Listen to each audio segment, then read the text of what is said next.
on EA Sports. Here we've got a pair of running backs. We're hoping their number will be called plenty in today's game. It's the Cowboys going up against the Titans. With that, we'll send you up to Music City, USA, and Nissan Stadium in Nashville, my hometown. We're standing by as our broadcast team of Brandon Godden and Charles Davis. Thank you, Larry. We welcome everyone to the Music City, just a stone's throw from the Country Music Hall of Fame. We are at Nissan Stadium in Nashville, Tennessee. Coming up, we've got a good matchup on tap between the Dallas Cowboys and the Tennessee Titans.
Everybody, I'm Larry Ridley.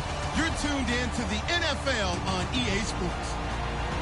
We've got a good one on tap today, and there's going to be two quarterbacks ready to get it done on the gridiron. It's the Broncos going up against the Cowboys. With that, let's go out to AT&T Stadium in Arlington. Here are Brandon Godden and Charles Davis.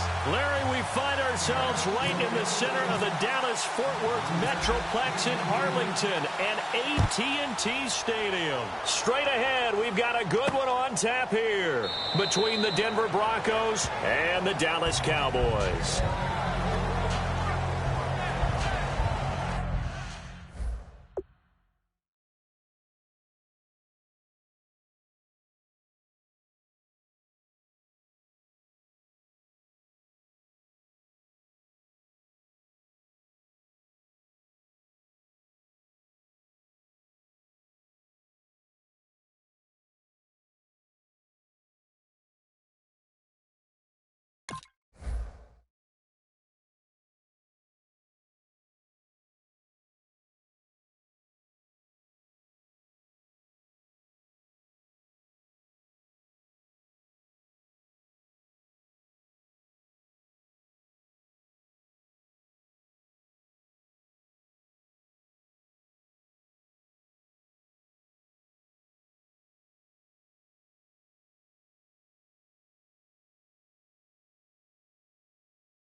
Now a carry, it's C.J. Anderson. And this defense feeling the encouragement. They stop him at the line of scrimmage on the first play of the afternoon.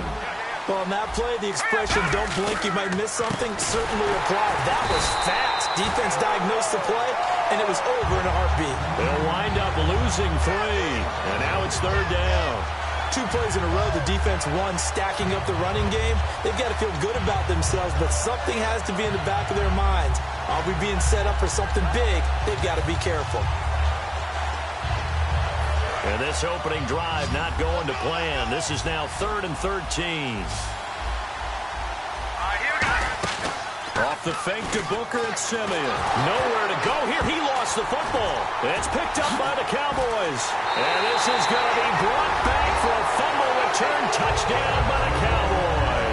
It gives some kudos to the defensive coordinator, I think, here. They bring the blitz, they dial it up, and it turns into 6 points for them. It's so nice to hear you actually give kudos to the defense. It is so nice you're such an offensive guy like that. I love it. He dialed things up, and boy, a big play resulted for his guys. Well, you like the credit to the defense there, right, my friend? Yeah, do I ever? And his kick is good.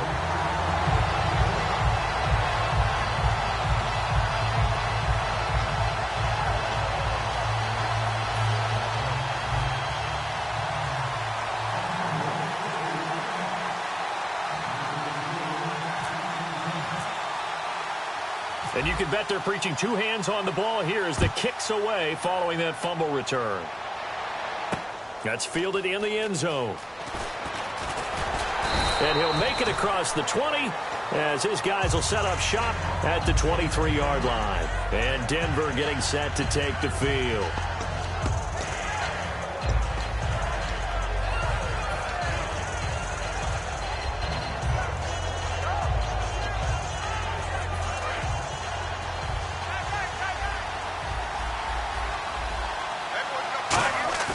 Now a play fake here on first down. Oh, he's going to air it out right away. And no, incomplete. Boy, they took a shot there on the first play, trying to start it out with a bang. But it's second down. The offensive lineup now, and the guy we highlight, Emmanuel Sanders. You can use him in any spot as a wide receiver. In the slot, out wide, it doesn't matter. He just makes plays. Looks like the defense in press coverage here. On second down, Anderson. And he's able to plow forward up to about the 29, just shy of the 30. They get 6 here after the incompletion, and it'll leave them with a 3rd and 4.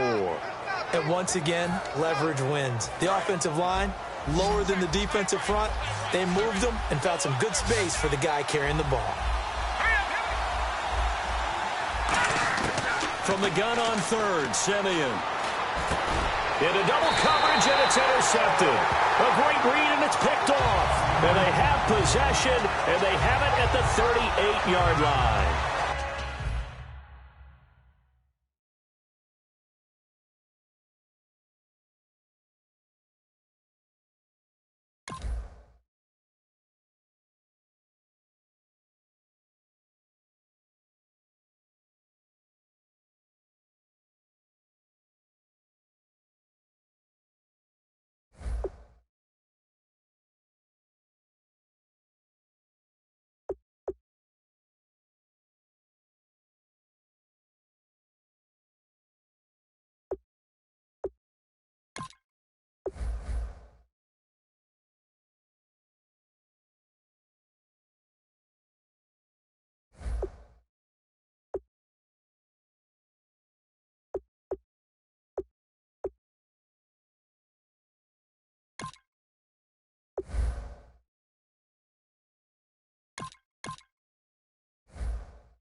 Everybody, I'm Larry Ridley, and this is the NFL on EA Sports. Two teams will need need their quarterbacks to step up and lead their offenses on the gridiron today. It's the Cowboys going up against the Bengals. So let's send you up now to the Queen City of Cincinnati. Brandon Guyton and Charles Davis. Thank you very much, Larry. We are here on a beautiful afternoon for football. Coming up, we've got what should prove to be a good one between the Dallas Cowboys and the Cincinnati Bengals.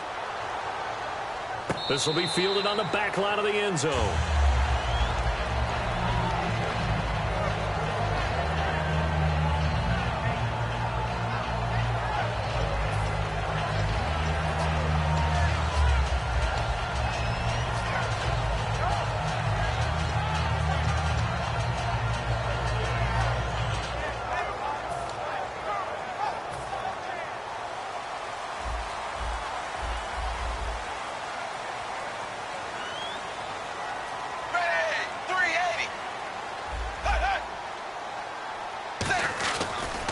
They'll run for the first time with Hill. Only a couple there as he'll be brought down about the 28. Morris Claiborne makes the play defensively. And here's the offensive unit, and we highlight a very good guy, A.J. Green. Let's just make it simple. He's a game breaker.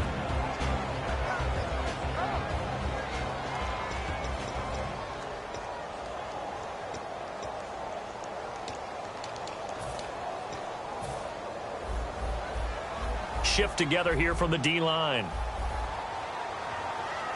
Set 380. 380. Dagger. Dalton throwing on second down. And over the middle, it's LaFell. It's an 8-yard pickup and leads to a new set of downs. First down and 10 now for the offensive group.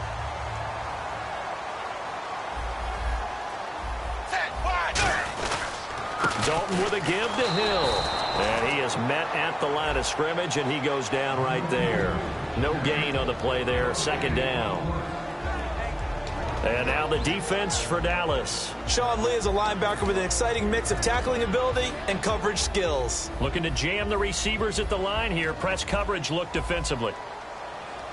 Set 380. Second down, Dalton.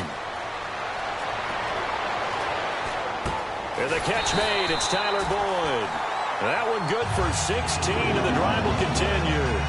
Boy, the evolution of the game and how these guys in plays like that can get out of the pocket, keep plays alive, it just makes things so much harder for defenses. It really does, and we're talking about an era in the game where the quarterbacks are the most athletically gifted that we've seen in a bunch. I mean, when you talk about collectively, it's unbelievable. So their ability to move is practical. And he'll take this into the end zone for a Bengal TD. A.J. Green, 48 yards. And the Bengals are going to take a first quarter lead. Not a bad way to start it. And I think that was part of their script, because so many teams script their opening possessions, and whether it's just that possession or even deeper into the half, sometimes it's 15 to 30 plays. That had to be one in there where they call a shot play. Go for the big one, and they got it done. This is fielded at the goal line. And he'll take this across the 25, couple extra yards up to the 27-yard line.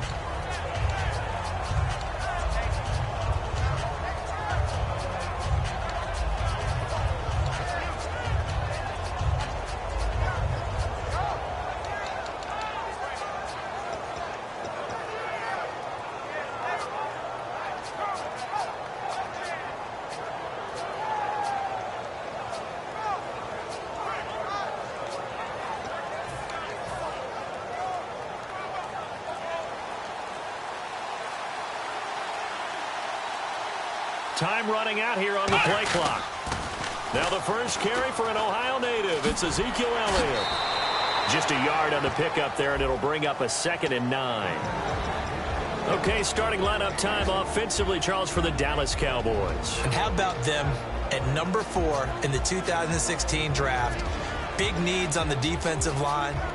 And they go with the running back. They go star power. They went star power, but Ezekiel Elliott, in a lot of ways, was exactly the right decision. When they had winning success in 2014, they did it running the football. Elliott can do that for them again.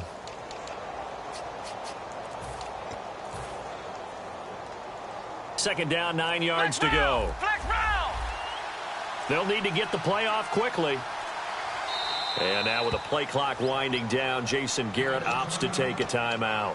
They'll have 2 remaining as we step aside here in this first quarter.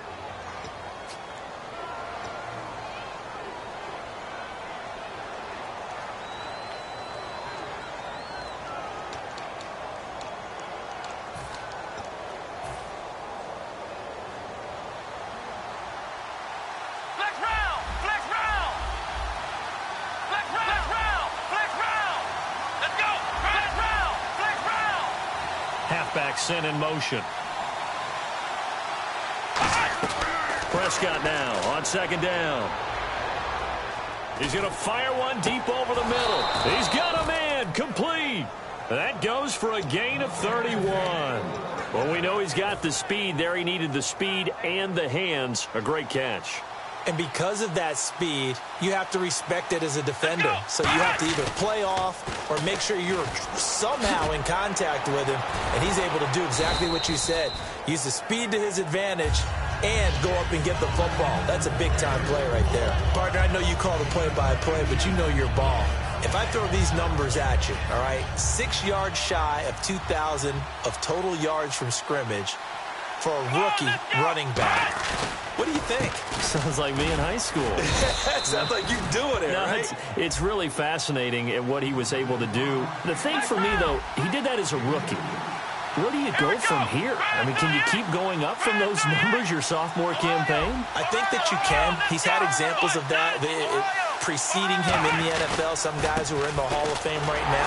Remember, he had 16 total touchdowns because it's not just his ability to run it. He can catch it out of the backfield as well. No one plays harder than this guy does, down in and down out. I think he's just going to keep getting better.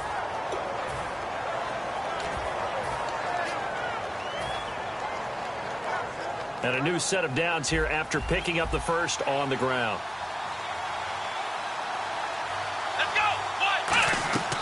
They go play action here on first down. He's going to rifle one deep left side. And it pops free. The collision there jarred the ball loose and brings up second down. I'm not quite sure how he wasn't able to hold on to that one in the end zone. A great opportunity lost, but a lot of relief for the defensive guys. When they get into film next week, they're going to want to know what happened. Where was the breakdown that almost allowed a touchdown? A second down throw for Prescott. And Bryant's got it over the middle. A glance back at 2016 for Dez Bryant. 50 receptions, under 800 yards, had 8 touchdowns. What do you make of the season that Dez had? Well, remember, it started with Dez injured, so it took a little while for him to get started. I'm going to make a bold prediction for you. Would not shock me at all if he doubled his catch number next year and darn near doubled his receiving yardage total. Because if he's healthy all year long, they're going to want to take some pressure off of the run game themselves. And Dak Prescott in his second season should be that much more confident throwing it downfield. Now back to the ground with Elliott. And he is going to lose yardage here. It's a loss of 2 there, bringing up second down. The evaluation process in today's NFL does not take into account as much bulk as it does speed, and that's what we're seeing with the linebacker position. Those guys that can run, they can play at any spot because they can make plays on the opposite side of the line of scrimmage. The play clock's running down.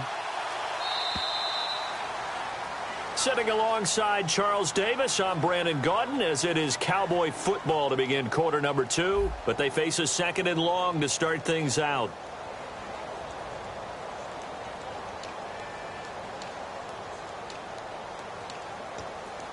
And the 8th play on this drive coming up.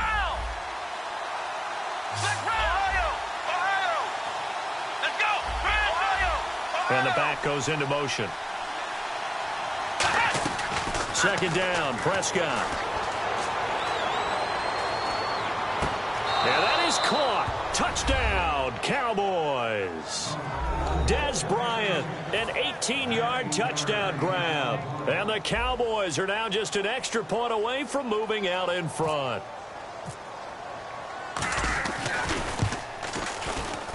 And he's got it up and through.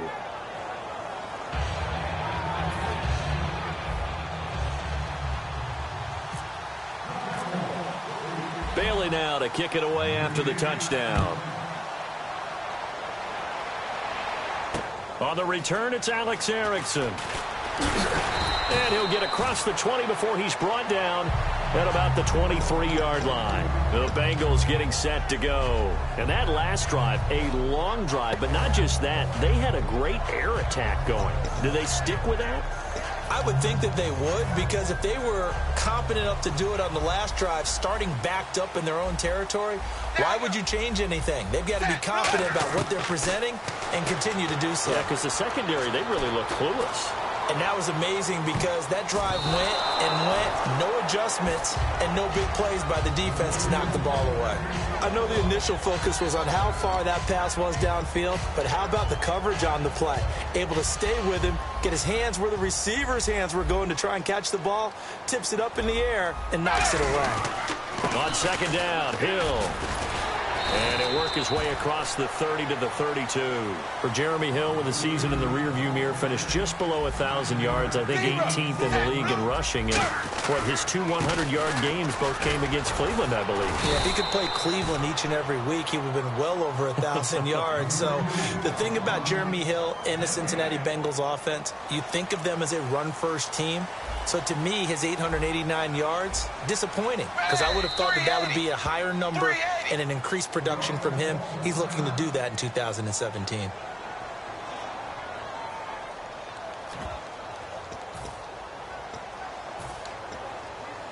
And how about this one now? In their own territory, a gutsy call. They're going to go for this on 4th and a yard.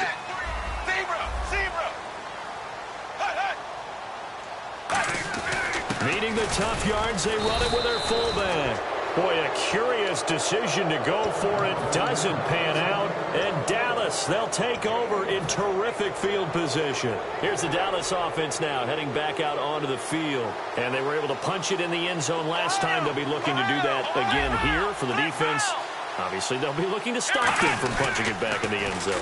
It always is punch-counter-punch, isn't it? And which team has the advantage? Well, let's just go back. Last time on offense, they rolled downfield, got into a good rhythm. You can see a little more bounce in and out of the huddle. You can see the sideline really get into the game. So defensively, you're thinking to yourself, how do we take that away from them? How do we get the advantage back? Let's see what they come up with. I think pressure is always the first way to go. You love pressure. I love it. We'll see if they dial it up this drive. On second down, Elliott. And he'll be a couple yards shy of the red zone here at the 22-yard line. 2 yards on the pickup there, but it's enough to give him a new set of downs. Tough day. Tough sledding right there, and it's been that way the entire game. Not a whole lot of room to ramble for him. Yeah, you're right. It's been that way all afternoon. Didn't get a whole lot better there. Now a play fake here on first down. And seeing no options, he just tosses this one away incomplete. Now that'll bring up second down. It's a tried-and-true formula, and I don't think it'll change for as long as we play football. If someone's trying to throw the ball and you can put pressure on them and make it tough, that's only going to help your defense. Yeah, he sensed being hurried. He got rid of it before taking the hit, but incomplete. Here we go. On second down, Prescott again. Pressure applied, and he's going to be taken down. They sack him back at the 33-yard line. And I know it seems like we say this a lot in broadcast booths, but a quarterback can hold on to the football too long in these situations. I think he did right there. Oh, I agree with you totally. Sometimes you have to understand situations. Get rid of the football, save some yardage, to make it less to gain for the next down. Instead, he was so hipped on ball security, he held on to it and took a big sack. Now Prescott. Trying here for Bryant, and it's intercepted. A great read, and it's picked off. And the return will stop them well inside their own 20 at the 15-yard line. Now the Cincinnati offense ready to see what they can do here. And this offense last time turned it over, went for it on fourth, didn't get it. They're lucky, though, because no points against the team on the board, but we'll see how they respond. Yeah, they've got to get a lot of credit to their defensive teammates, don't they?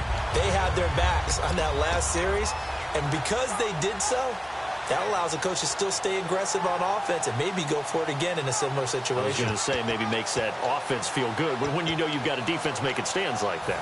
Yeah, that'll loosen up things a little bit, won't it? Maybe you'll play a little bit better the next time you have the ball.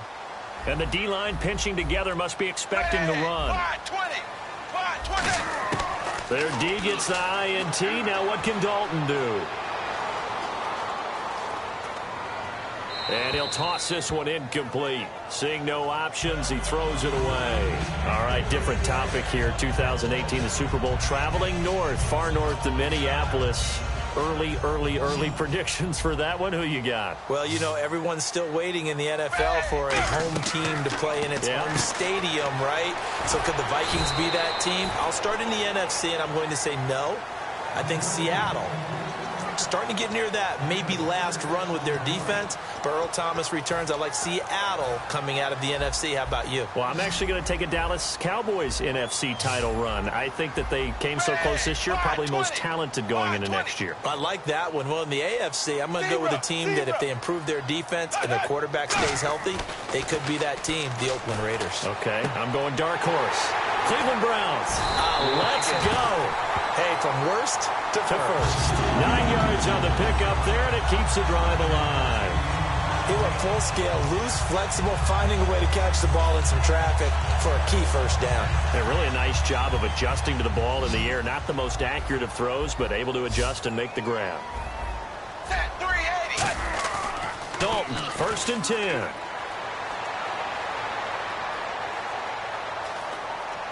Officially a minute 54 to go in this first half.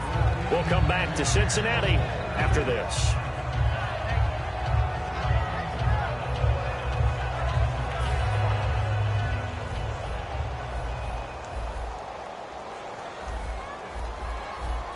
Hey, 380. 380. They'll run it now out of the gun. And he's taken down, but not before getting this across midfield and just shy of the 40. Well, that was a great example of what we've been told from the time we first put on pads as little guys in the backyard. Effort will be rewarded if you keep giving it. And how about that run? Broke through a couple of tackles, refused to go down, legs churning. I like what I saw there. Oh, that was dangerous. Threw it into coverage, almost picked, but instead they'll keep it on 2nd down. And here comes play number 6 on this drive. Possible run anticipation here as the D-line sandwiches together. Passing again. Dalton on 2nd and 10. Finding time. And the hit jarred it loose. It's incomplete. We know it's not an easy job to go out and catch passes when people are trying to tackle you and knock the ball away. But the bottom line is, that's a pass he's got to have and a pass he should have caught.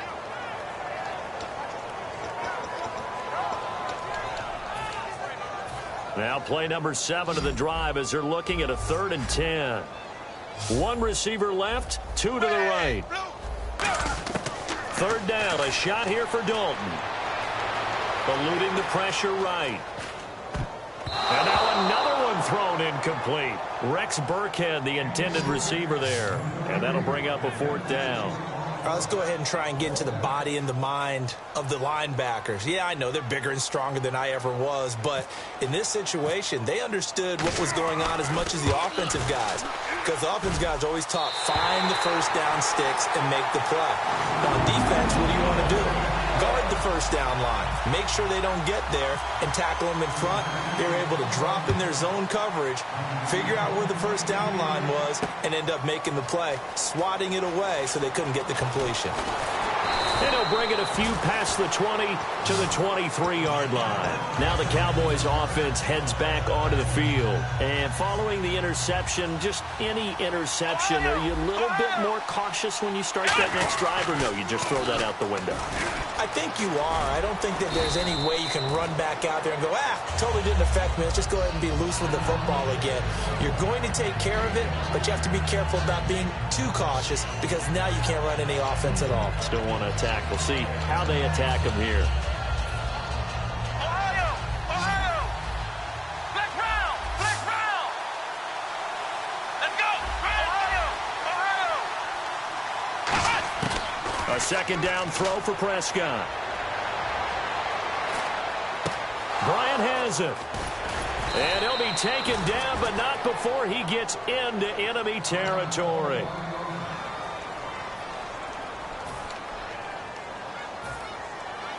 Ohio! Ohio! Black round! Black round! Here we go! Ohio! Ohio! And he goes in motion here in the backfield. Prescott on first down. And that is, I think he caught it. He did, but they'll say out of bounds. It'll be incomplete. When tapping those toes, he tried to get both in bounds. He could not do it, though. In tap dance parlance, could not complete the shuffle. All right, needed to get that shuffle down with both feet, not just one. Is that what they say? There it is. You know, put a little sand down on the stage. I'll take your word for it, my man. No gain on the play there. It'll be second down. Offense looking to avoid a 3rd and long. It's 2nd and 10.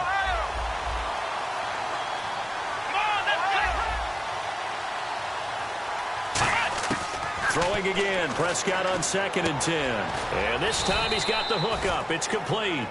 Give him 11 yards that time and a new set of downs. And they're going to speed things up here. First down, Prescott. That was a nicely run slant route, and what the receiver's trying to do is make the defender think he's going upfield.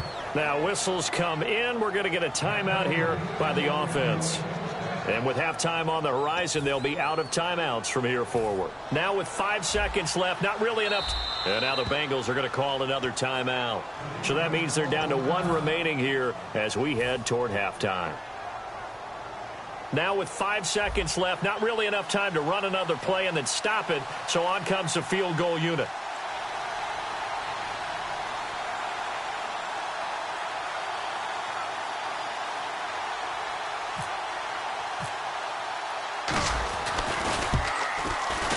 And Bailey able to knock it through. And with that, they'll take a 1-point lead here in the second.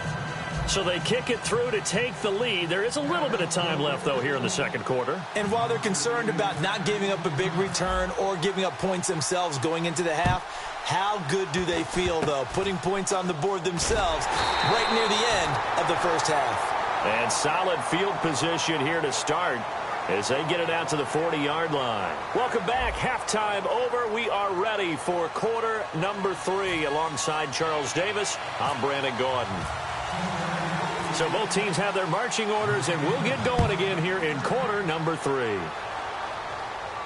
Now it's Lucky Whitehead on the return.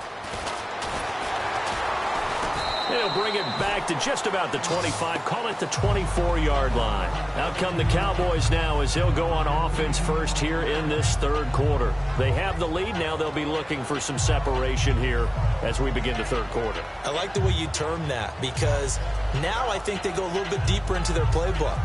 They like what they did in the first half. That worked okay. But in order to get the separation that you just talked about, change things up a little bit. Change your tendencies. Try and hit them a little bit more with some things they didn't see in the first half. See if they do just that. Second half starts with a carry by Elliott. Oh, nice move. Give him a couple on the carry there. 2nd and 8. And third quarter here, you've got the lead. This is where that strong run game can really benefit you. Stayed in bounds there, kept the clock going. I like all the points you just made there. And if you throw the football and it's incomplete, now you've stopped the clock, and you've helped out the guys on the other side of the ball. So keep it in the hands of those runners. Keep moving. And got his man complete. And he'll be taken down, but not before he gets into enemy territory. A great job pulling that one in from a guy, as we know, who can really blaze. He's got a lot of speed. And that speed can work for him so many different ways. Sometimes he just takes off and goes and just runs past people. Sometimes you get people to back off so far that you can catch everything underneath. But still, at some point in the game, you probably have to make some contested catches, right? Sometimes you have to go up and beat a defender for the football. He has that in his arsenal as well. Showed it right there.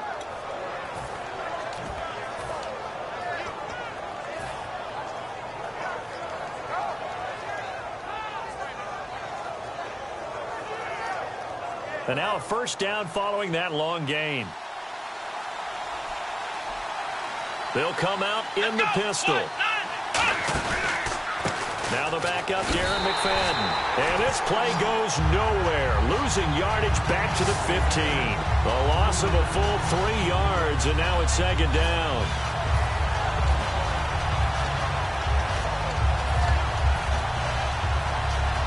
Inside 4 minutes to go, third quarter.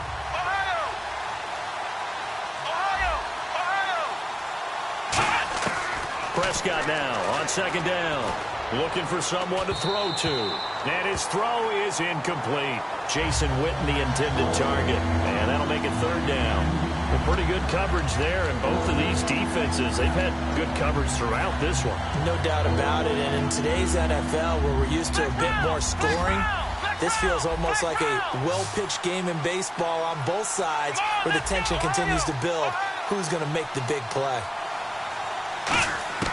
Third and long for Prescott. Can't find nowhere to escape, and he goes down.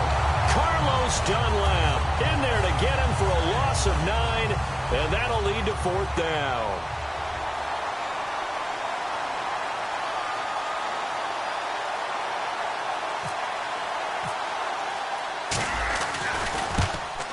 And that is no good. And this score will stay right where it is. Well, close game, second half. You obviously hate to leave 3 out on the field. Especially in a game like this when you know points are hard to come by. That was one of their best opportunities so far, and they come away with nothing. Set, dagger, zebra, bang, blue, set. On first and 10, here's Andy Dalton. Complete to the right side. It's Eifert. And it's a fumble. And he's got room. And it's picked up by the Cowboys. And nearly a touchdown as they finally stop him down at about the 3-yard line. And now Dallas gets set to take the field. And the last time that they were on the field, a little demoralizing. Missed field goal. You always feel like you want to get it in the end zone, but then, oh, well, at least we're going to get 3. Didn't go through the goalpost, so. It does test the mental processes of the team, though, doesn't it?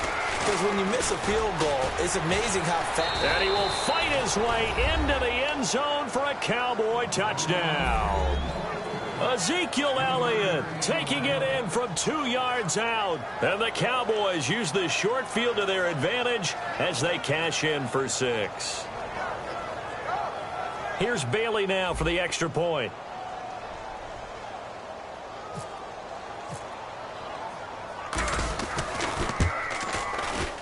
And with that, the lead is up to 8.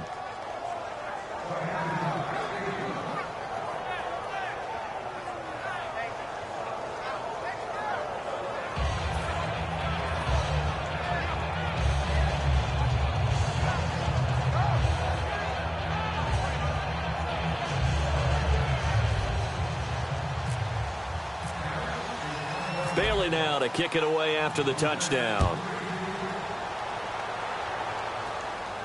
This will be taken to the back of the end zone. And no run back here. This will be a touchback, and it comes out to the 25-yard line. So now the Bengal offensive unit back out onto the field. And they had the fumble last time that led to a touchdown. That's a no-no.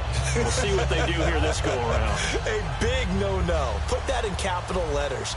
Turning it over, the other team takes it down and scores. That can be a deflator for a football team. Now it's up to the offense to get back out on the field and pick things up. Now, they're out there. We'll see if they can pick those things back up. Credited with a 1-yard gain there to make it 2nd and 9.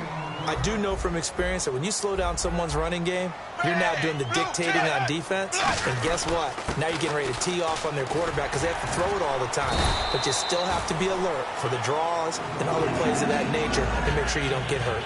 Whenever we meet with coaches and they always talk about wanting to establish running the football, it's oftentimes with a good tight end who can control the line of scrimmage and the point of attack, and they're becoming harder to find because the colleges are giving us a whole lot of receiving tight ends, former wide receivers who can run, not necessarily block very well. In this case, though, we saw 2 tight ends on the field, both of them with the ability to block, and he ran the ball successfully behind that power set.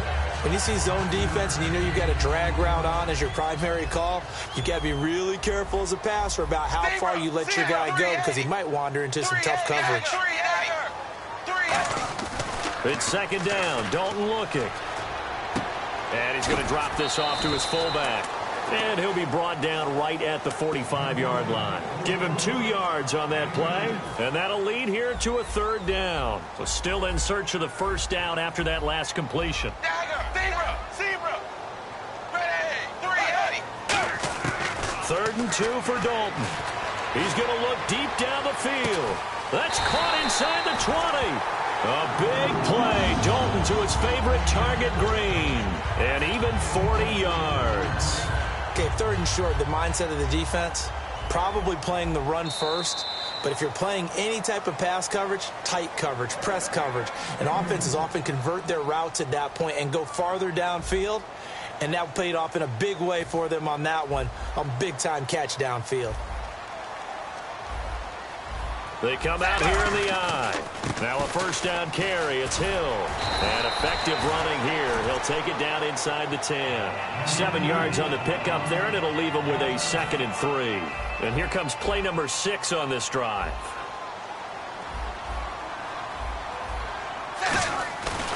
They run it again with Hill. And he will maneuver his way down to about the 7. Only a yard on the pickup, so from a good situation on 2nd and 2, it's now 3rd and 1. Partner, we know today's NFL is really built around the guy throwing the football. But these short runs, they still pay dividends because they can take their toll on a defense, and they can add up as the game goes along. You control the clock, you control the ball, and that way you often control the game. They'll try and run for it. Here's Hill. And he'll take this into the end zone for a Bengal TD. Jeremy Hill, a 6-yard touchdown run. And the Bengals are a 2-point conversion away from tying this football game.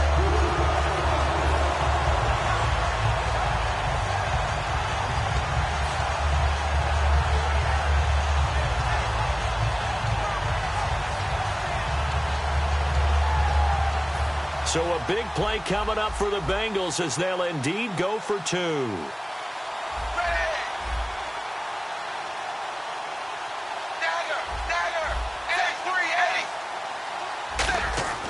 Here's Dalton to throw for it. And they don't get it.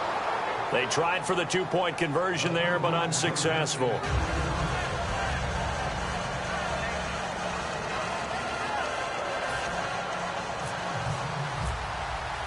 Now Bullock will send this one away after the touchdown. And this will be a touchback as that sails over the end line. And now Dallas gets set to take the field. And they will simply, Charles, be looking to duplicate what they did last drive when they were able to push it in for 6. And they hope it'll be that easy, right? To be able to take exactly what happened before, replicate it. They've got to make a few. Ezekiel Elliott gonna take it the distance. The 20. Touchdown, Cowboys. Ezekiel Elliott, his 2nd touchdown of the afternoon. And the Cowboys will add on to their lead. And that run massively increased his production in this game, and now he's over 100 yards. And break out your calculator, partner, because his yards per carry went up significantly, right? Big-time jaunt all the way to the end zone.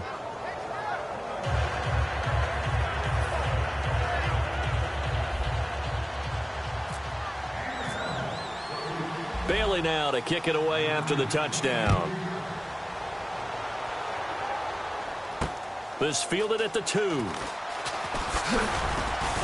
And a pretty good return here. He'll be stopped just shy of the 25 at the 24-yard line. And out now, here come the Bengals. And they're going to need another score. Got one last time, but still down here. When you're playing catch-up, every possession becomes crucial, doesn't it? It's vital. Get back out on the field, punch in the end zone again. They know it's not easy, but what they do have going for them, they did score the last time. They think they've got a good formula working. And what about the defense?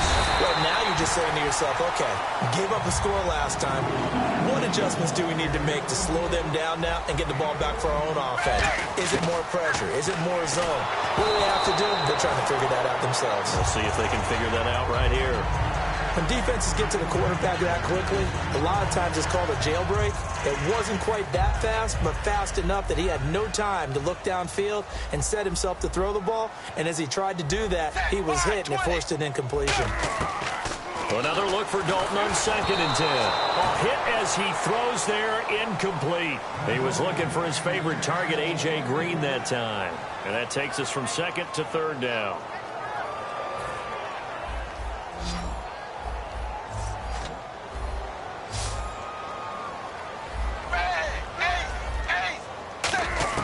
Third down, a shot here for Dalton. He's going to loft one, deep left side here. Got a man, it's caught inside the 10. A big play there for Cincinnati. 56 yards. And in a two-score game, obviously, every play, every third down, like we saw there, magnified. Big pickup. It was a huge pickup. What they really want, though, is to not even get to third down. They've got to maximize time and conserve as much as possible. Be interesting to see now what they do offensively down near the goal line after not much there that time. As the offensive play caller, that may change your sequence now. Instead of coming right back with a running play, you may have to go to the air. Set 380. Dalton throwing on 2nd down. This will be caught at about the 6. That catch good for only a yard, and it'll be 3rd down. The goal of a wide receiver screen is get enough blockers in front to create a wall and let him pick his spot to run the football. How about the defense there, swarming to it and not allowing that to happen? Did not let him get downfield.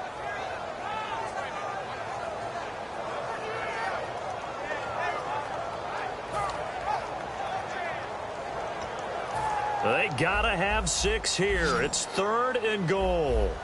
They come out 5 wide, 3 of them to the right side. Dalton on 3rd and goal. Oh, he can't hang on to it. Almost intercepted. They would have loved the first pick of the game there, but at least it does get them to 4th down. I know ultimately that feels like a good defensive play, but I know it's really not. They had a chance to keep points off the board. Now they have a chance to kick a field goal by missing that shot. Yeah, especially at this spot in the field. He's got to be upset he couldn't come up with that INT. All right, so you needed 2 scores to get back in the game. The field goal then maybe not exactly what they wanted, but it's a necessary first step. Still plenty of time remaining, but you could really use a stop defensively after the kickoff, preferably a 3-and-out. And now Dallas gets set to take the field. And coming off a one-play drive that was so deflating for the defense, what's their mentality? How do they rally here and stop this offense? Well, hopefully there's some determination that sets in because they weren't ready to go on the last one. Give all the credit to the offensive guys for getting... And now the Bengal defense here calling a timeout. It's just their first. They'll be down to 2 remaining as we step aside here in the 4th quarter.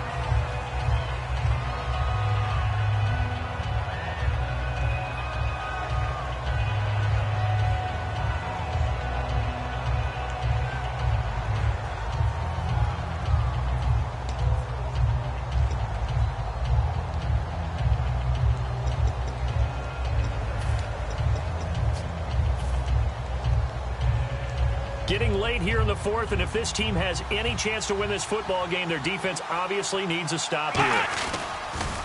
Again, it's Elliott. And for one of the few times here today, this run's not going to go anywhere. And now the Bengals are going to call another timeout. That's going to be their second. They'll be left with 1 more plus the 2-minute warning, and we'll be back. And at this stage of the game, time a factor, time on their side as they just try to eke out the final precious moments of this one.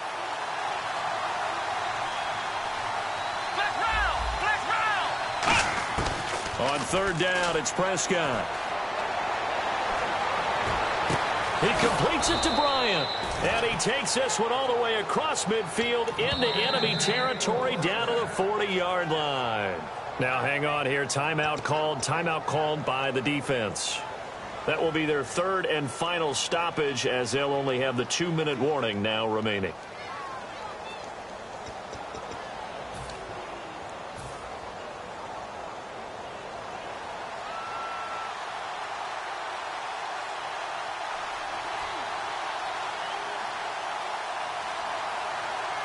They come out here in the eye. A first down carry by Elliott. A strong running. And a pretty little juke move there on a nice gain. He'll get a nice chunk there on the first down run, and it's 2nd and 4. And in this situation with a lead fourth quarter, they're liking keeping the ball on the ground, I'm sure. That's just smart football, but you know the defense has to know it as well. They've got to stop them here. So now we're going to see that loading the box in a big way. 6, 7, 8, 9, whatever it's going to take, puts a little bit more pressure on your big offensive line.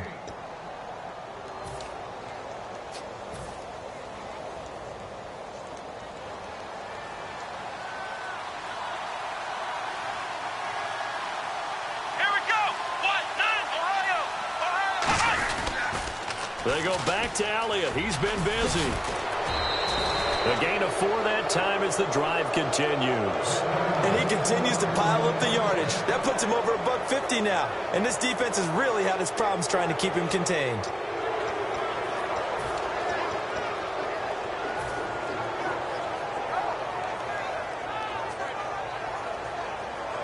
So the run gets them the first, and now they operate with a fresh set of downs. On the counter, Elliott. And he'll take this down just shy of the 25-yard line. Give him 3 on first down. It'll set up a 2nd and 7. We always like to talk about defense in terms of levels. First-level defensive line, second-level linebackers, third-level defensive backs. On that run, that was what we call a first-level run, and it was stopped by a second-level player. They come up in an offset eye. They'll pitch it out to Elliott. And for one of the few times here today, this run's not going to go anywhere. No gain on the play, and it's going to bring up a 3rd down. But it was stopped on that play. But he's had plenty of carries all afternoon. Every now and then the defense is going to win one, but I don't think they'll shy away from handing it to him the rest of the game.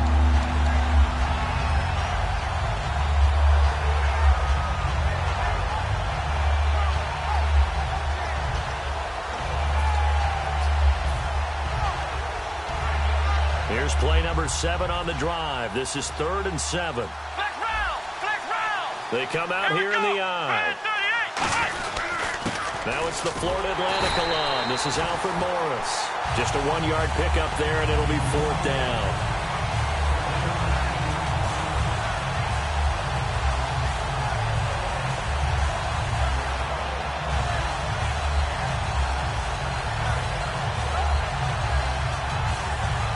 So on 4th down, out trots the kicker in a big spot here. This to make it a 2-score game.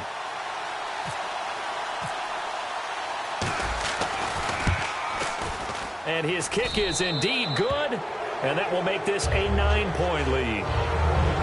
A road win in the National Football League. Charles, you never take that for granted no matter who you're playing, no matter where you're playing. You take it and you run with it. And you know you prime the pump all week in your own home facility. No one thinks we can do this. Only people who believe are right here in this room. And then you go on the road, band together, and get it done.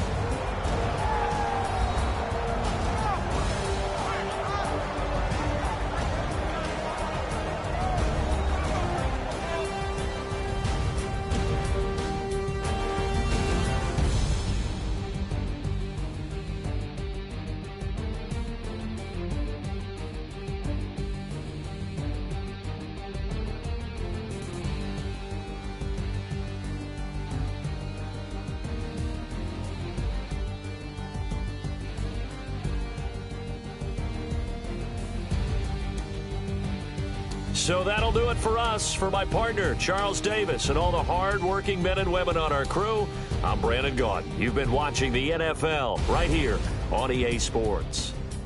With that, we say so long from Cincinnati.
everybody. I'm Larry Ridley, and this is Madden 17 on EA Sports.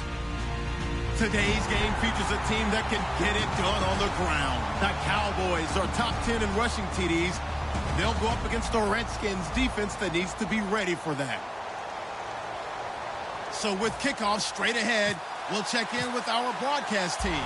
Here are Brandon Godden and Charles Davis.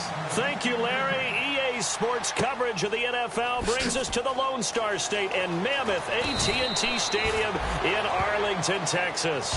Tonight we kick off Week 13 with a great Thursday night matchup between the Washington Redskins and the Dallas Cowboys.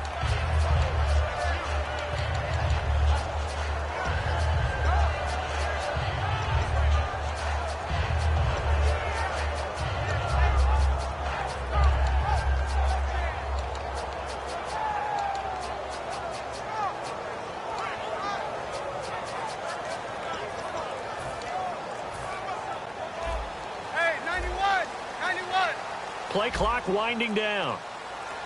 They'll come out in the pistol. Now a first carry for Lamar Miller.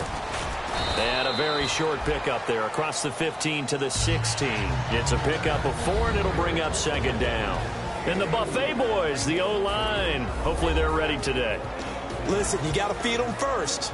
But if you do, you usually get a great product out on the field. And when they play well, the quarterback can't wait to feed them afterwards.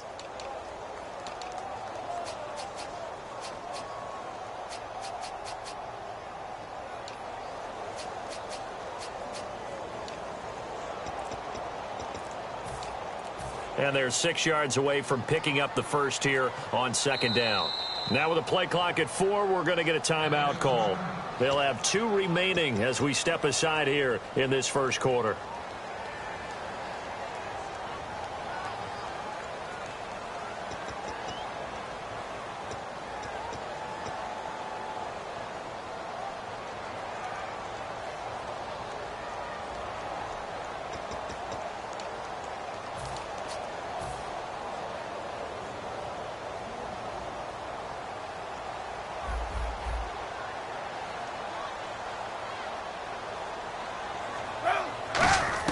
On second down, here's Kaepernick. He's got the hook up to Odell Beckham. Room here to run. Past the 20. And he'll be marked down deep in Washington territory. We heard them talk before the game about utilizing the intermediate passing game this week. It works for them there. They move the chains. And we saw them work on it in practice as well. And most teams take a period at a time to work on different things. They put a couple of periods of work into the intermediate passing game, and now we know exactly why. They got the look that they were seeking, and they were able to take advantage of it. So the chains are on their sides. It's first and goal from the 6. And he is going to lose yardage here. That's going to go as a loss of 4, and it'll be second down. You have to love and admire the effort because he almost broke free in the backfield, but you also have to love and admire what the defense did. Swarmed the play and made sure he couldn't get anywhere. A loss of yardage. Offense still needing 10 yards. Second down.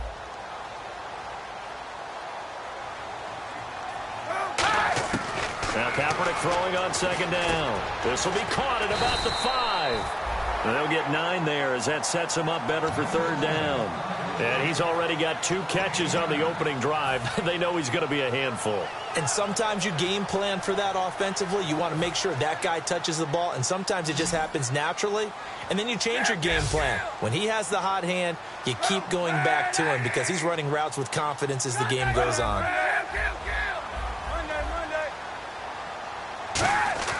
Kaepernick wants to throw on 3rd and 1. And this is caught for a Cowboy touchdown.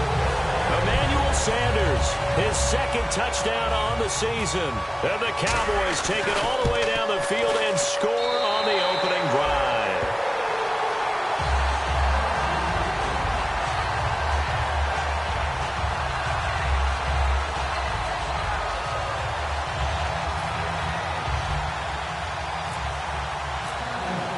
Morstead out now following the touchdown to kick. That'll be taken in the end zone. And he'll wind up about 4 yards shy of where he would have been if he had taken a knee, as he'll start at the 21-yard line.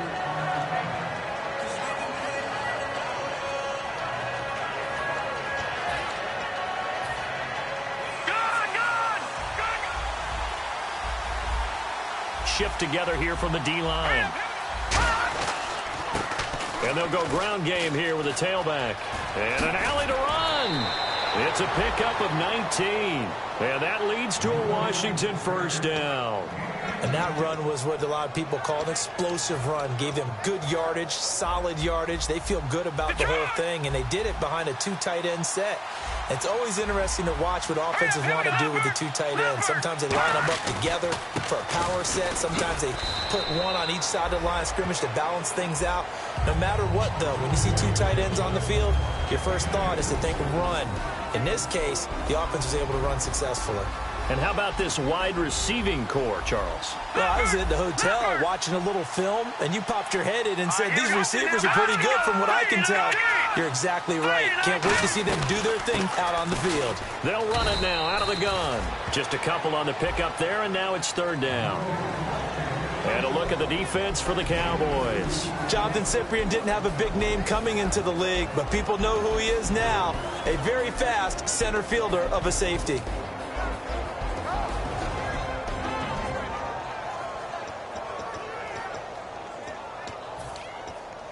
So 2nd down was a run play. Now let's see what they do on 3rd.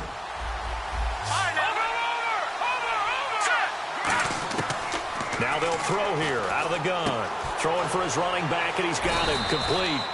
And he's got the first down before being taken down at the 46. So many times you hear today's NFL described as a space game.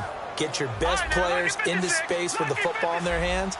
That's why sometimes you just swing it out to your runner, get him out in the flat, and let him have a chance to make people miss an open field. Now a handoff as they run left side. Just a yard on the first down carry, so it's 2nd and 9. A 1-yard gain can look like a disaster, but it all depends on how the game is going. Is it a series of 1-yard gains running the ball? If that's the case, you might have to start thinking about throwing it a little bit more. But if it's just the occasional 1-yard run, hey, congratulations to the defense. They won that one. Come back and get them the next time. From the shotgun, he'll look to throw. Finding his safety valve here. That's complete. It's a pickup of 15 and a fresh set of downs. But he's already proven to be a factor in the running game on this drive. Now he gets involved in the passing game.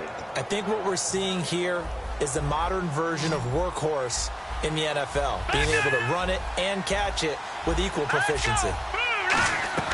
They go play action here on 1st down. He's going to flip one out here to his running back. And he was able to shed the tackle, but the reserves come in for the stop. Call it a gain of 5, and it'll be a 2nd down. And a nice gain and a broken tackle along the way, and really we shouldn't be surprised, should we? That's what runners do, especially the best ones. They break tackles and gain extra yardage. 2nd and 5.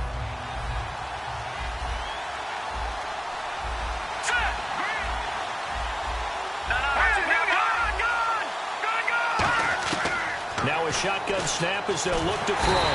And no escaping this time as he'll go down. They got him for a sack. You know, on these types of plays, we're always looking to assess blame. Okay, where did it break down? Sometimes it's just a great play.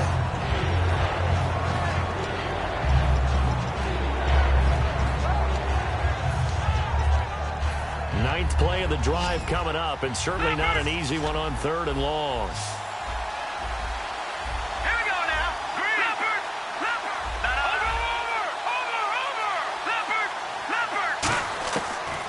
The gun. They'll look to throw. And he's got his man on the out route. They do get 9, but it leads to 4th down. Partner, I think that completion takes the definition of dink and dunk to a different level, doesn't it? It does, and the defense was right there, kind of played into their hands. And Tucker, the former Longhorn, puts this one through. And they are on the board, but still trailing. It's 7-3.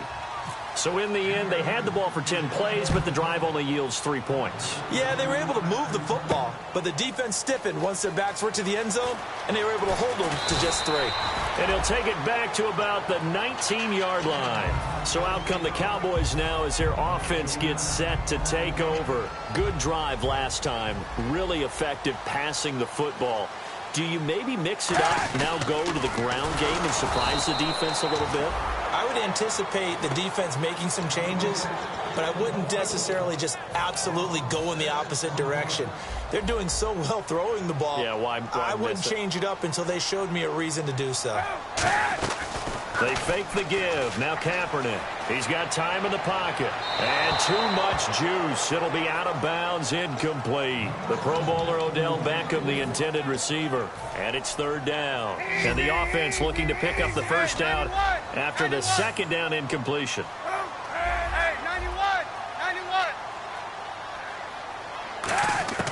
Kaepernick now on 3rd and goal. And he dropped it. Now it was tipped. Altered the ball a little bit, but he dropped it. And now 4th down. So now Thomas Morstead, who did his collegiate punting just east of here at SMU, he's on to kick it away.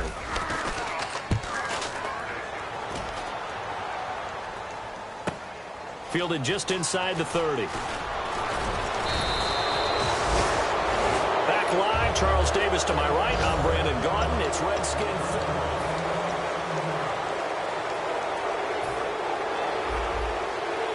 And some changes here as the D-line separates some.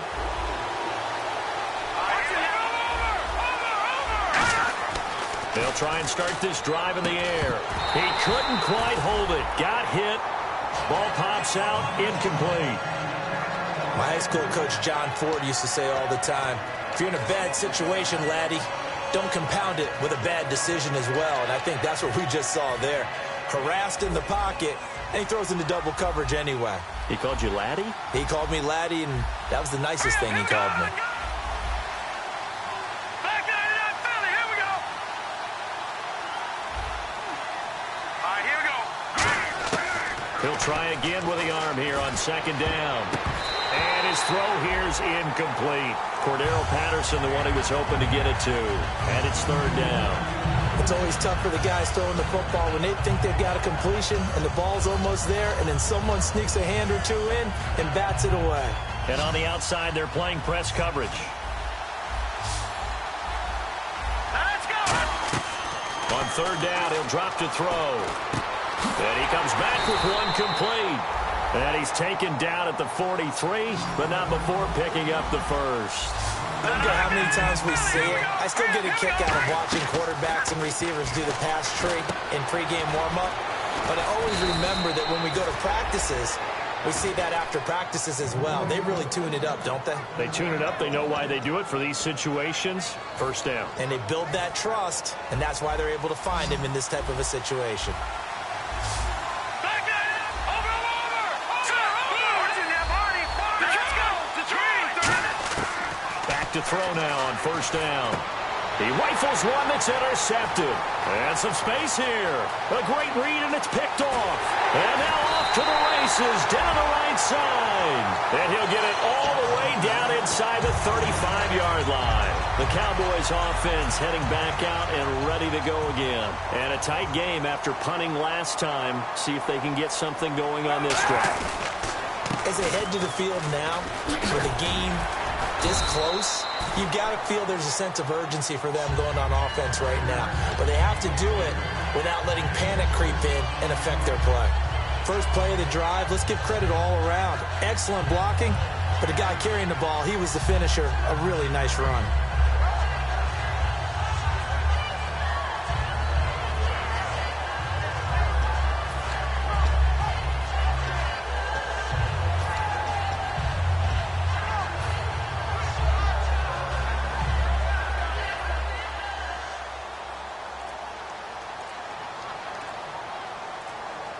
They come up in an offset eye. On 2nd down, here's Miller. And he will lose yardage here to the 31-yard line. That'll go as a loss of 5. And that'll bring up a 3rd down. Whenever I go to a team's practice facility and watch them work, I love to watch the defensive guys in what they call pursuit drills. The ball goes either towards them or away from them. How fast will they respond? On this play, the defensive end responded better than anyone and made a really nice play.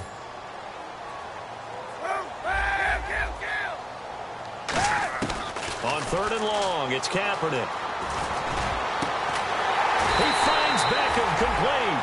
They give him 27 yards on the 3rd down conversion. And fits the exact right word. Over the middle, there's almost always traffic, so anytime you're a receiver in that area, you're not just focused on catching the football. You're wondering where the collision's going to come from, right? Because there's almost always someone there able to concentrate, catch it, and even added a little extra at the end with a short run.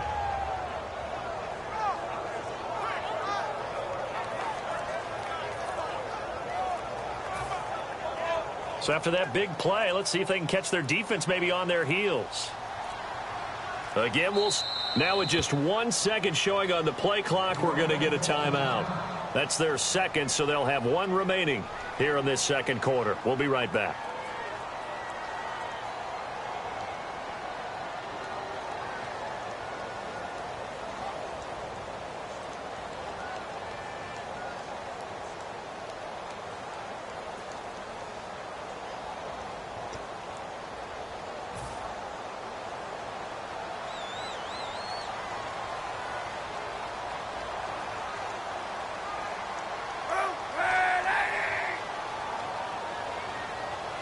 Yards to go for the offense. First down and goal from that 5-yard line. And he'll get blown up behind the line of scrimmage. Back at the 6. That's going to go as a loss of 2, and it'll be 2nd down.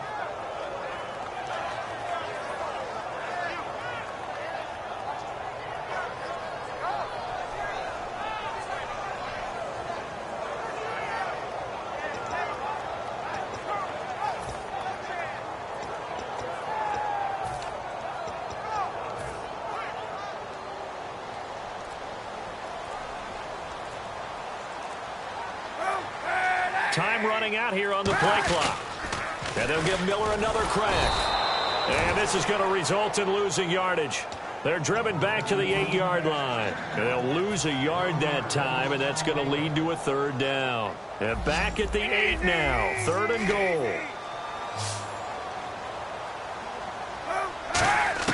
From the gun on 3rd down, Kaepernick. And he is into the end zone for a Cowboy touchdown. His 4th touchdown on the year. And the Cowboys will extend their lead.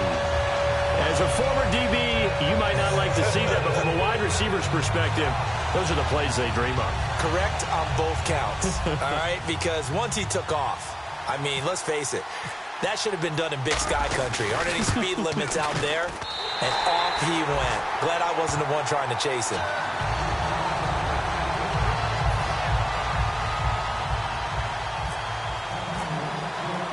Morstead out now following the touchdown to kick.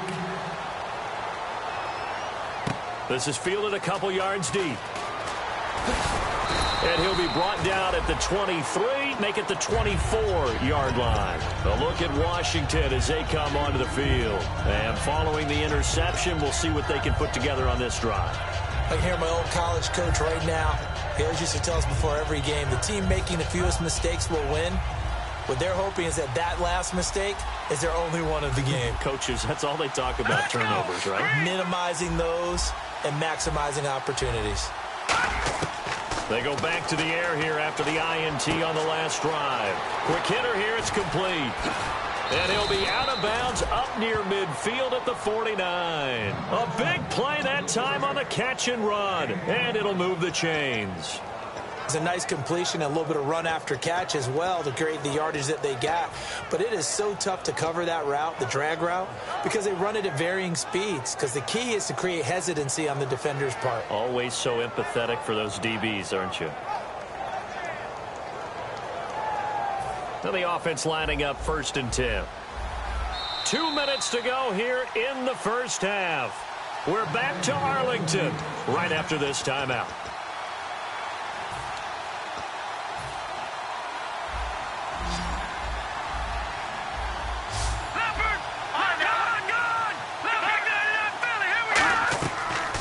first down. He'll drop to throw. Oh, the ball comes out on the hit, but they'll say it's incomplete. The good signal callers would never go back in the huddle and play the blame game because they need those guys to protect him. But on that last one, his offensive line, they lost their leverage very quickly, and that's why they were able to get to him and hit him as he tried to throw the football and force an incompletion.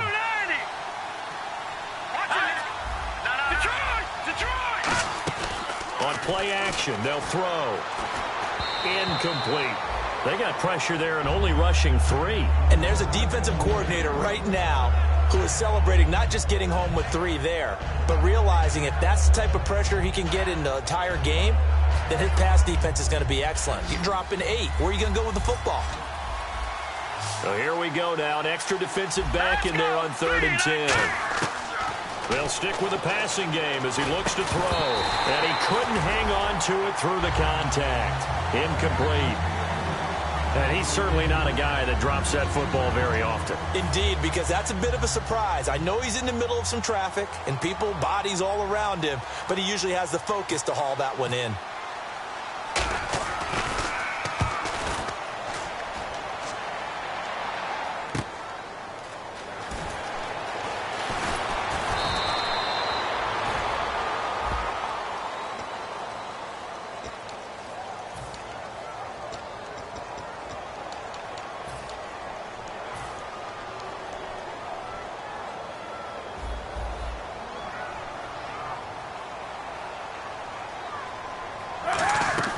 They go play action here on 1st down. And unable to connect on the long pass. It falls down incomplete.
Second down now after the incompletion.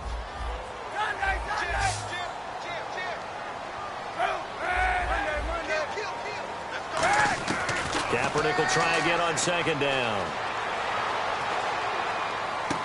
Over the middle to Beckham. And he gets this one up just shy of the 35 to the 34. So in the 2nd quarter, he's already up over 100 yards receiving now. And isn't 100 the magic number for a really good game for a receiver? So you got a chance to really shatter that and have a profound effect on this game. They'll put 2 receivers left, 2 to the right. Now Kaepernick. And a quick throw here, that's complete. Give him 9 there on the 1st down completion.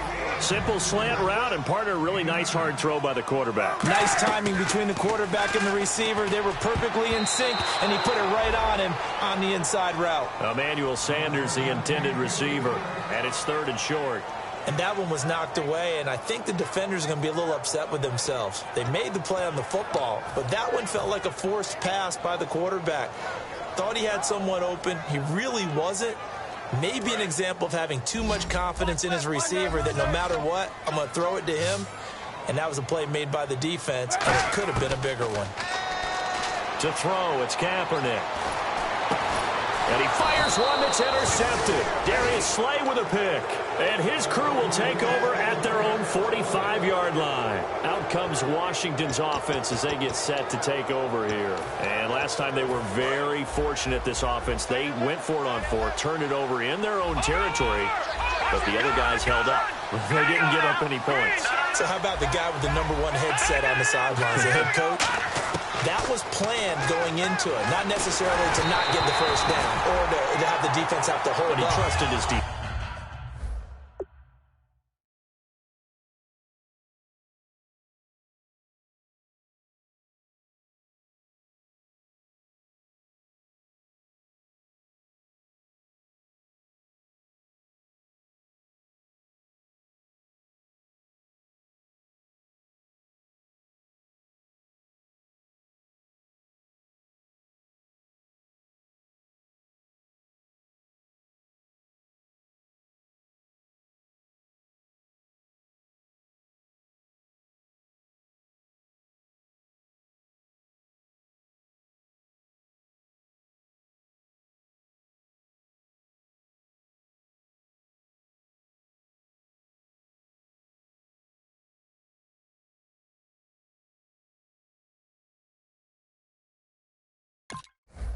Trusted his defense very much, and I think that's how he's going to play this game. Go for it, be aggressive, because I've got the wild bunch backing me up over here on my own sideline. Now we'll see what his offense can do.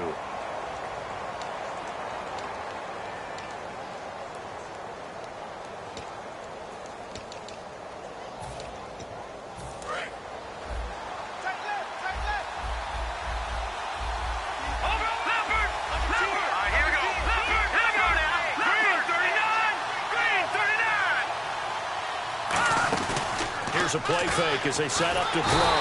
And he will go down. A Cowboys sack. Now hold everything here. We're going to get a timeout by the offense. It's just their first, so they'll have 2 remaining here before we get to halftime.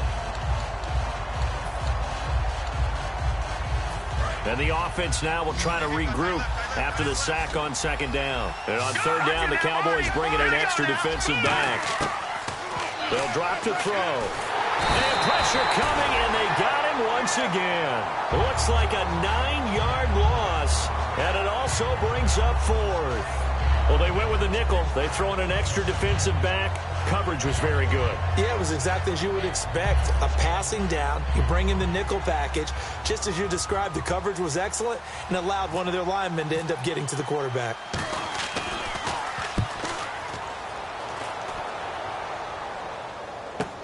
Taken in at the 11.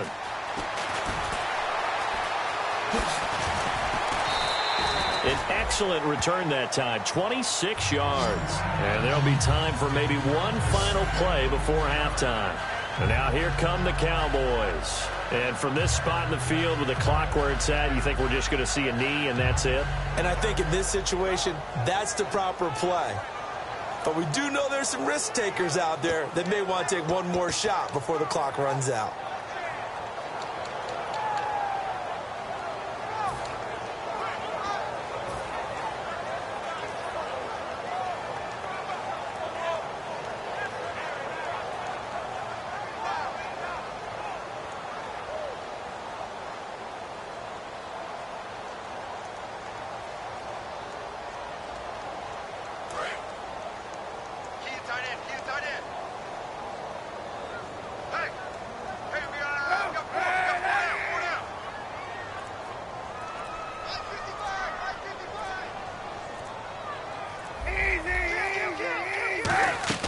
Trying to shake off the interception from the last drive. He'll look to throw. And it pops free. The collision there jarred the ball loose and brings up second down. Well, they went for the big play there, but that drop could really hurt their momentum.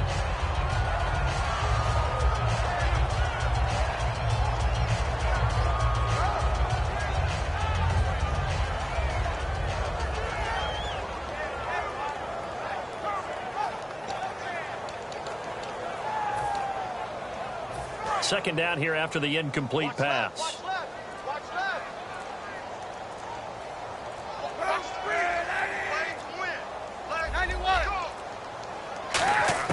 A final shot before half for Kaepernick. And he's going to go down. Couldn't get a throw off with the pressure. Maybe that was for the best, as that brings us to the end of this. And now, due to apparent time constraints, we fast forward to the beginning of the second half.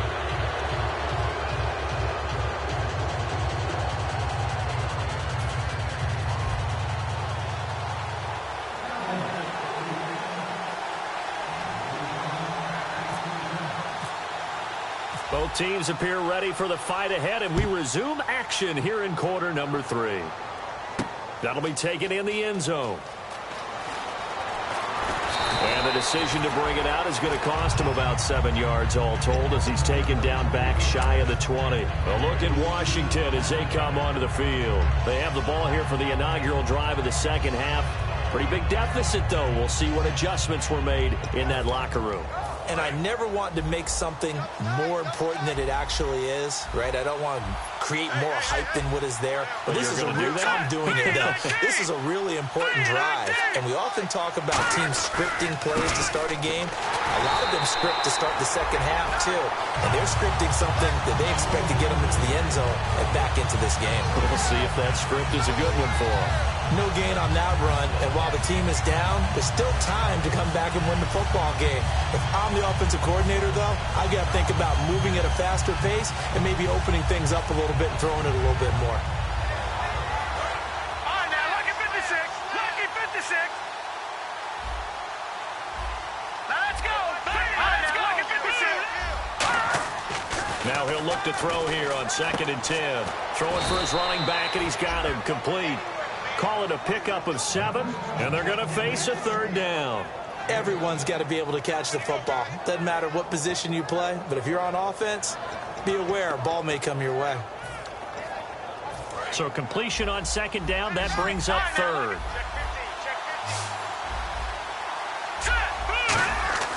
They're going to look to throw, and he will find his man on the outside. And he's going to get to the 31, enough for the 1st down.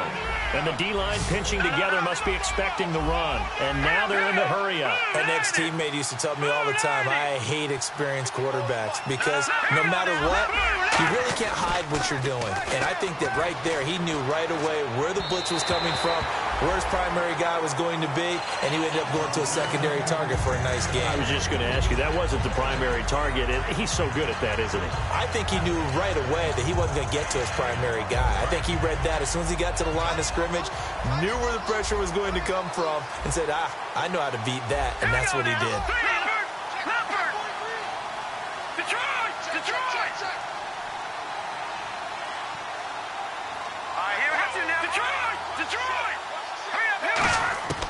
And 2nd and 10, he'll look to throw again. And his throw's going to be incomplete.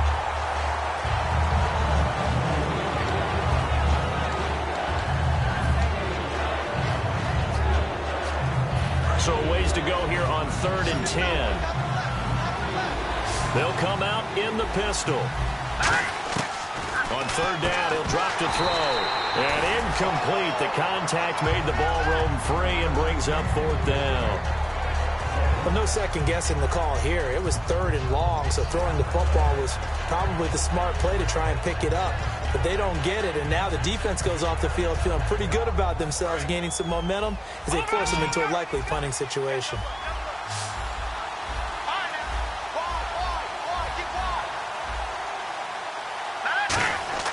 He'll try and throw for it here.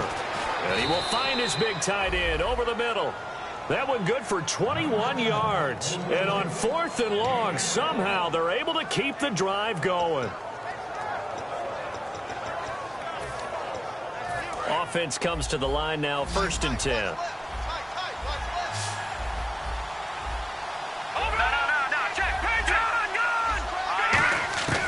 Back to throw again. And he's got his man on the out route. The completion good for 3, and it's 2nd down. Never make the mistake that the slot receivers, especially the little guys like we're watching here, are just quicker than fast. A lot of them combine quickness and speed, and they catch a lot of footballs, as we just saw there.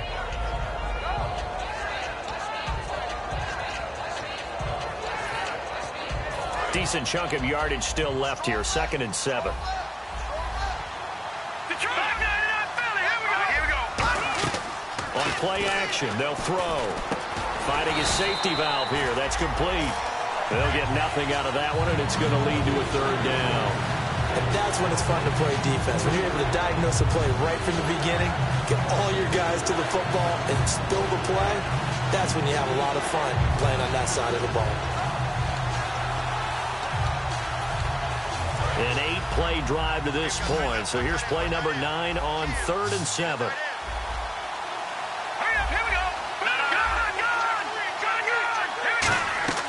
Here's a play fake as they set up to throw. They find some open field here. And they'll get 14 yards out of it and a fresh set of downs.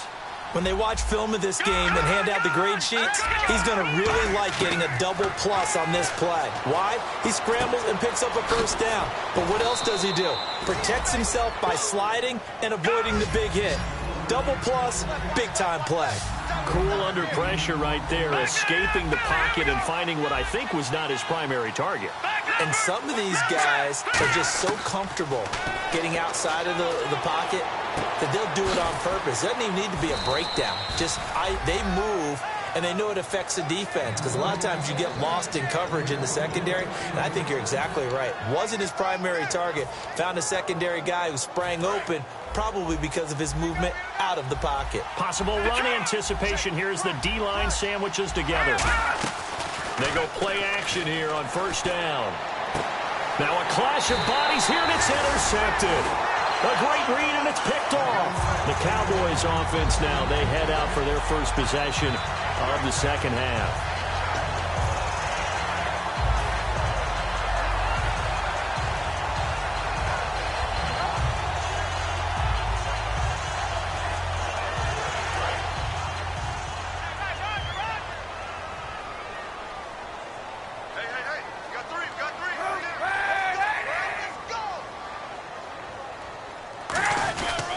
They'll try and get the run game going. This is Miller. Gets this to the 24 for a gain of 4. Tackle made there by Nick Perry.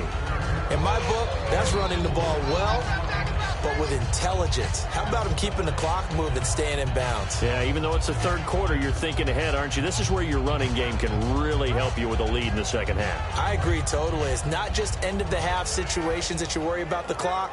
It's throughout the game, and with a lead, stay in bounds. Make them fight harder to try and catch you.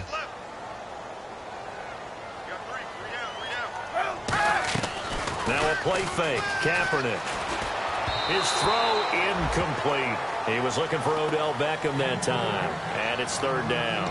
Well, the numbers have been good in the passing game, and certainly a big reason why they have the lead. But now here, third quarter, maybe go to the run game a little more? Yeah, perhaps. I mean, after that incompletion, a little credit to the defense for shutting them down on that play.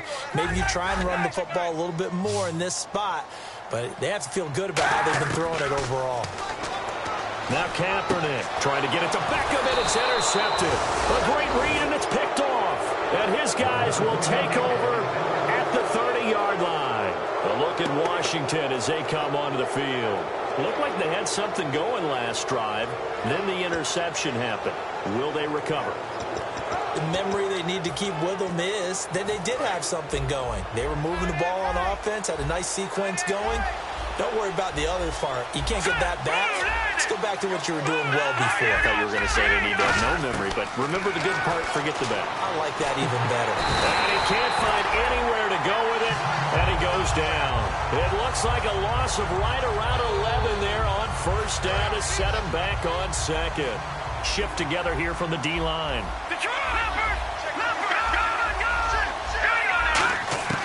From the shotgun, he'll look to throw.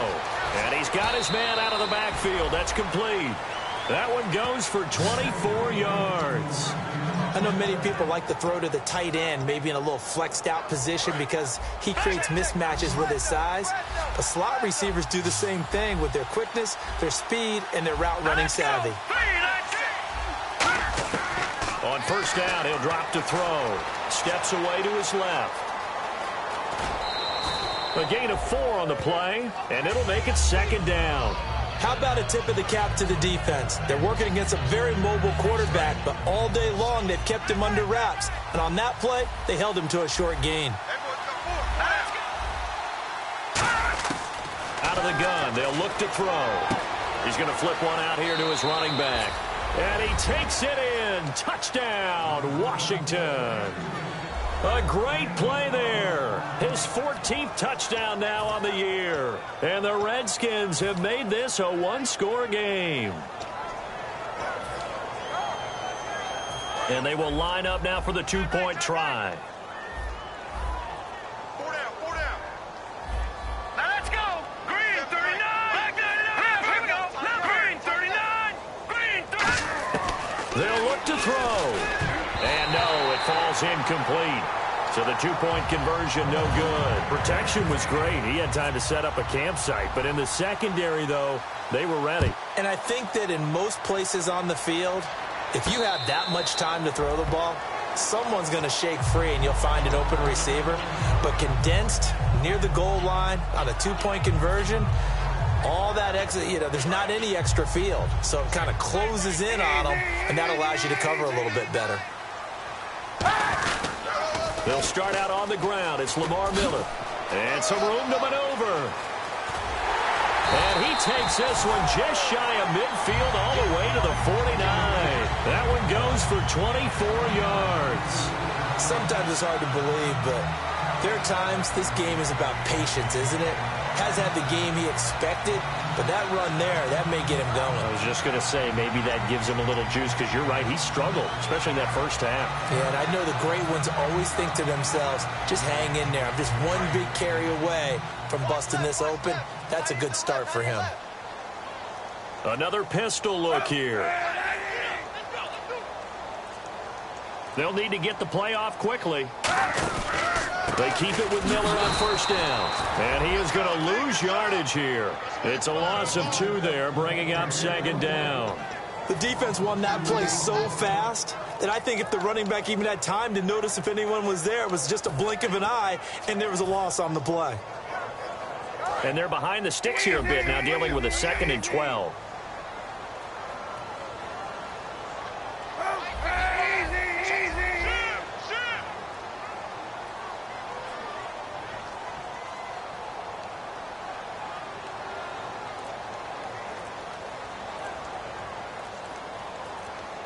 The play clock's running down. Back now here on EA Sports. It's the Cowboys with the football. They'll be looking to tack on to their lead.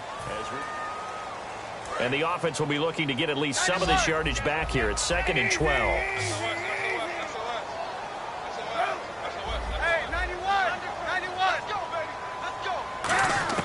On second down, here's Kaepernick. Sanders has it over the middle. 6 yards is the pickup, and that'll lead to a 3rd down.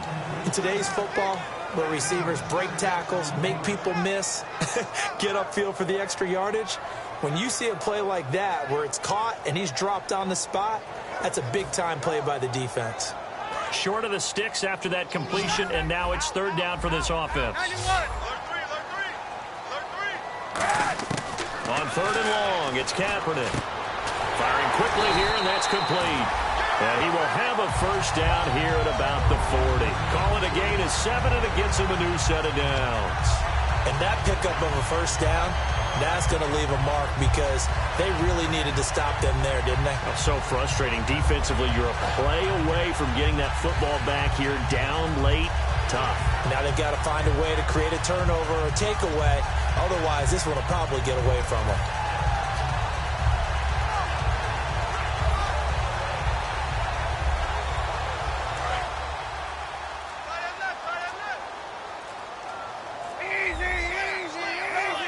Winding down. A 1st down carry now for Miller. And they went the wrong way there. Losing yardage back at the 43-yard line. That's going to go as a loss of 2, and it'll be 2nd down.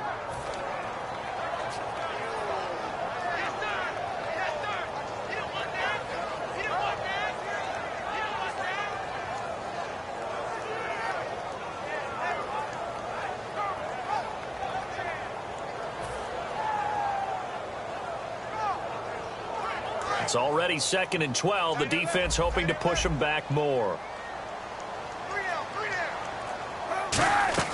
On play action, it's Kaepernick.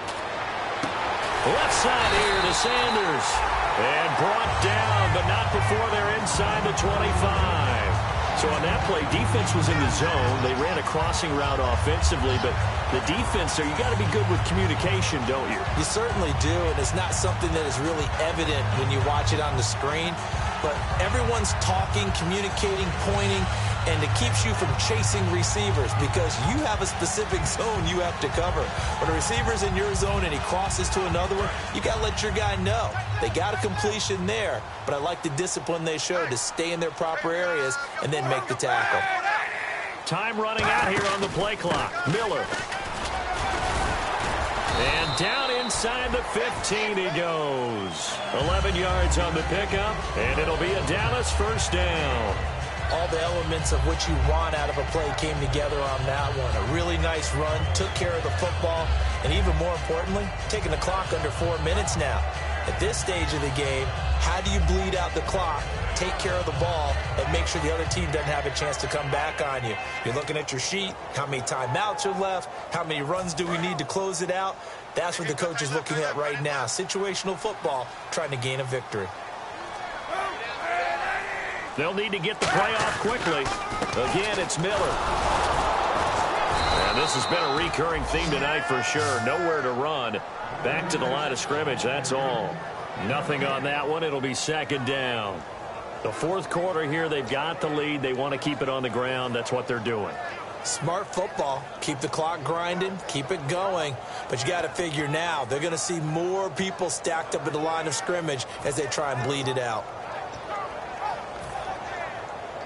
And the offense here just looking to stay in bounds, complete the short passes, and put this game on ice.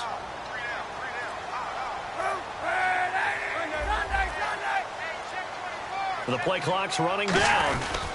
They'll toss it to Miller. And this has been a recurring theme tonight for sure. Nowhere to run. Back to the line of scrimmage, that's all. And now we're going to get a timeout called by the Redskin defense.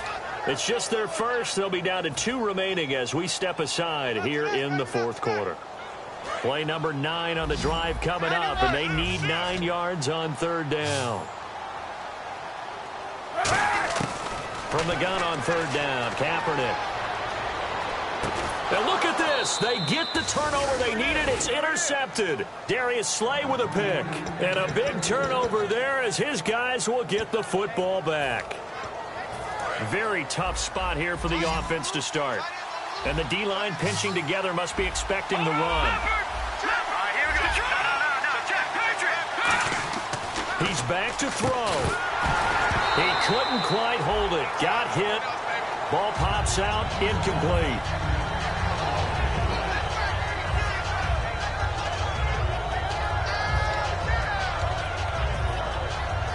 So 2nd and 10 here.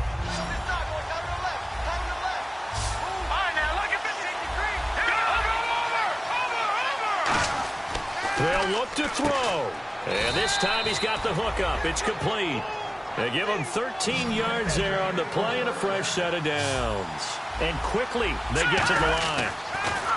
Back to throw. Quick hitter here. It's complete. Give him 9 there on the first down completion. Completed pass play. Now let's see if they go back to the air or to the ground. Quick pass play there on the slant, Charles. Works out well for the offense. The offense loves it. The defender hates it. And he can't get a throw off. He's taken down. What a huge play at this point in the game.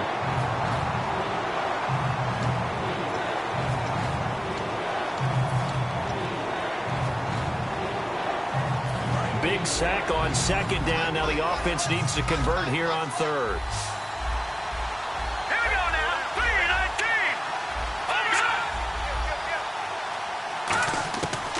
To throw. And this is going to be incomplete.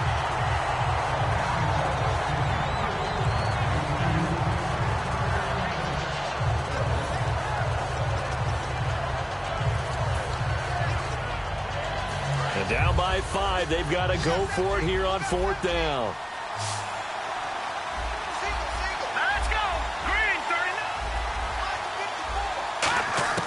He'll look to throw. Forced out to his left. And he finds a man on the crossing route. And he's brought down after a good gain. It'll be a 20-yard gain on the play. And on 4th down, they're able to convert and move the sticks. Now on 1st down, he'll drop to throw it. And he will find his man on the outside. A nice pickup there, 10 yards, and it'll move the sticks. They got exactly what they wanted there. Out route, catch, get out of bounds, stop the clock.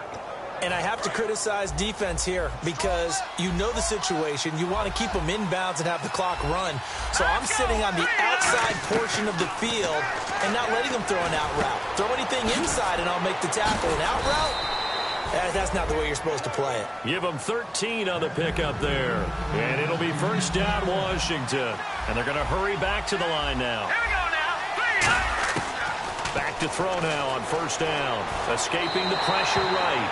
And he'll just chuck this one up into row G. It's incomplete. I hope I don't sound too rah-rah on that one, but that's the exact right throw. Either your receiver get... And now a timeout called by the Cowboys defense. It's just their first. They've got 2 more to use here in the final stages.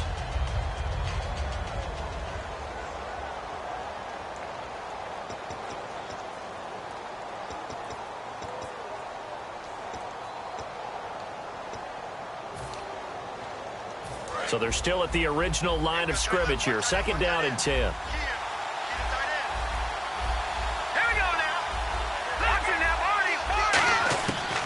They'll look to throw here. Oh, he's got a man wide open, complete. A good pickup there, 26 yards. I know we just saw a nice throwing catch, but how about the big guys up front buying that time? Yeah, that's exactly what they did. They created time and allowed the space to happen, and it turned into a really nice play. Trey Burton, the one he was looking for. That'll bring up 2nd down.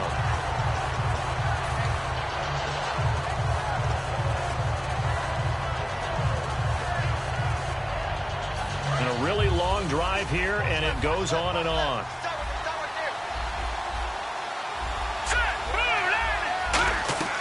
On play action, they'll throw. And he's got it. It's caught for a touchdown. And they have taken the lead here in the final seconds. So with next to nothing left on the clock, they get Charles what should be the game-winning touchdown catch. That felt so much like practice and preparation coming together. So many times your last practice of the week, you score the game-winning touchdown. Everyone leaves the field feeling good about themselves. They got it done for real in this situation. So they're going to go for 2.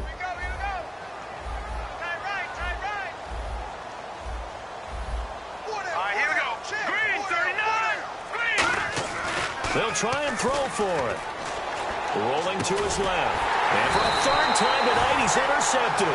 Picked off by Micah Hyde. And a big turnover there as his guys will get the football back. Tucker now to kick it away following the touchdown.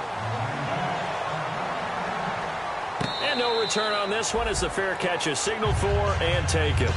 The offense for the Cowboys now working their way back onto the field. So you're right there, but obviously the clock is not your friend. How do you handle this situation? You're thinking 2 plays. One, to get yourself in position for the second one, whether you're able to get into field goal range or you have to try another deep pass, another Hail Mary. But you're trying to get the first one to a receiver, get out of bounds, and give yourself a chance to set things up. Now whistles come in. We're going to get a timeout here by the offense. And as the 2 teams talk it over on their respective sidelines, we take a break.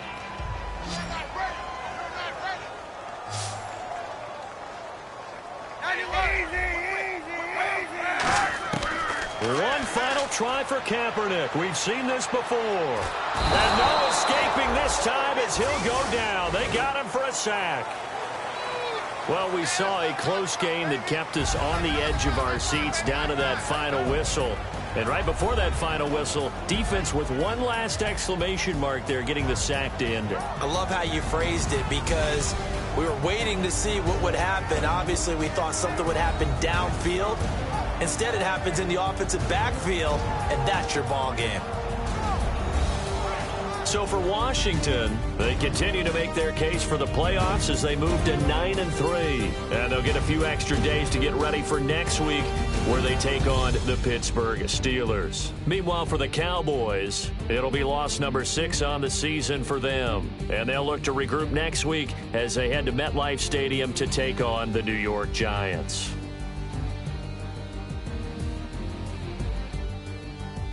That'll do it for us. For Charles Davis and all our hardworking crew, I'm Brandon Gaudin. You've been watching the NFL on EA Sports. For more, find us on Twitter at EA Madden NFL. With that, we say good night, everybody.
everybody. I'm Larry Ridley. You're tuned into the NFL on EA Sports. We should have a good one on tap here today. It's the Seahawks coming in at 1-5, going up against the Cowboys, who come in at 5-1. With that, it's time to hook up with our commentators in the booth as we turn it over to Brandon Godden and Charles Davis.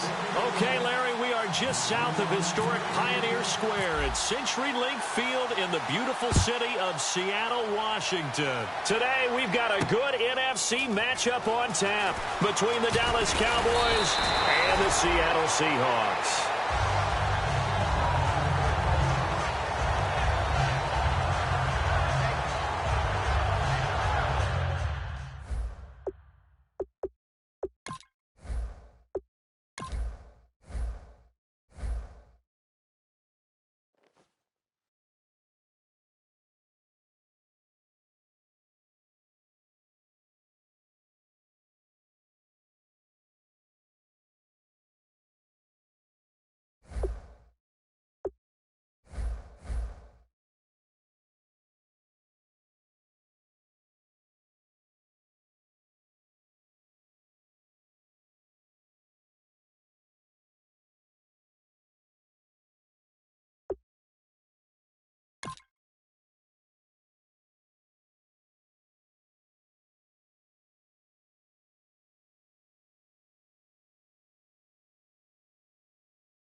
everyone. I'm Larry Ridley, and this is the NFL on EA Sports. Turnovers will be a focus in today's game. The Seahawks are top 10 in turnover differential, and they'll be up against a Cowboys team that wants to be careful not to play into that strength. With that, let's get you up to Seattle. We're standing by are our commentators, Brandon Guyton and Charles Davis. Larry, EA Sports coverage of the NFL brings us to the Evergreen State and CenturyLink Field in Seattle, Washington. Today, we've got a good NFC matchup on tap between the Dallas Cowboys and the Seattle Seahawks.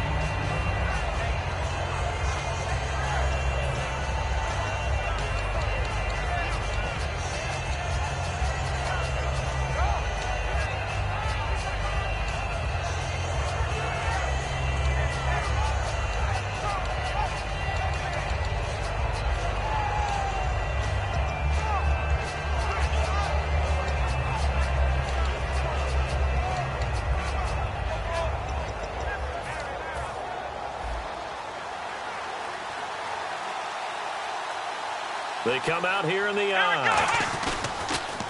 Now the first carry for Ezekiel Elliott. Shreds the tackle.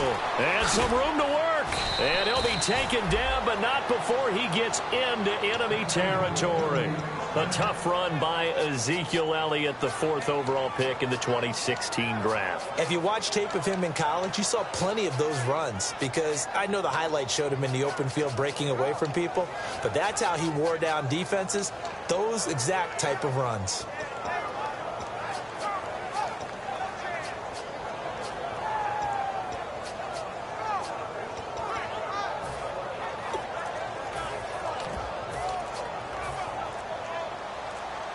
Play clock winding down. Let's go. Now a whistle, and I think a penalty here for a delay. No, they're going to say timeout. They did get the timeout in time. They'll have 2 remaining as we step aside here in this first quarter.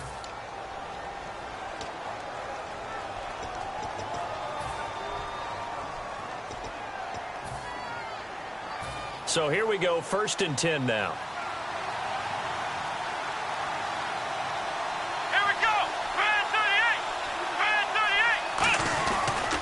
They keep on the ground with Elliott. Oh, he's got some breathing room. And he's going to fight his way forward here for a modest gain. 5 yards on the carry. Good pickup on 1st down. And the quarterback, he's got some big threats at wideout. And they seem to get bigger all the time, don't they, Brandon? Every time I look out and watch a game, we're getting these bigger, more athletic, acrobatic receivers. We have some today.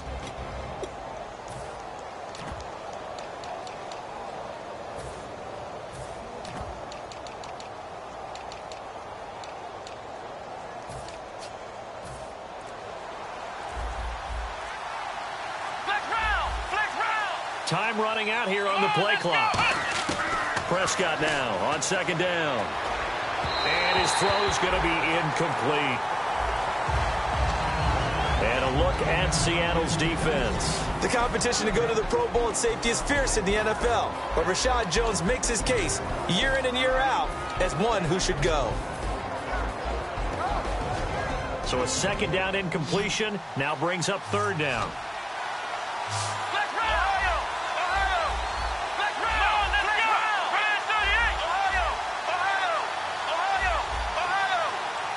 Halfback sent in motion. Here's Prescott. Got a man, and he hits him in stride. Touchdown, Cowboys. Their dangerous wide receiver. His 6th touchdown of the season. And the Cowboys have taken the early lead.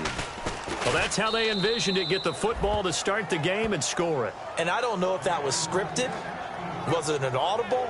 Or was it just a play call that they had in their pocket? No matter what, they had the right call on against the right defense, and they end up in the end zone. Now after the touchdown, ready to boot it away, Riley Dixon. And out of bounds there on the kick.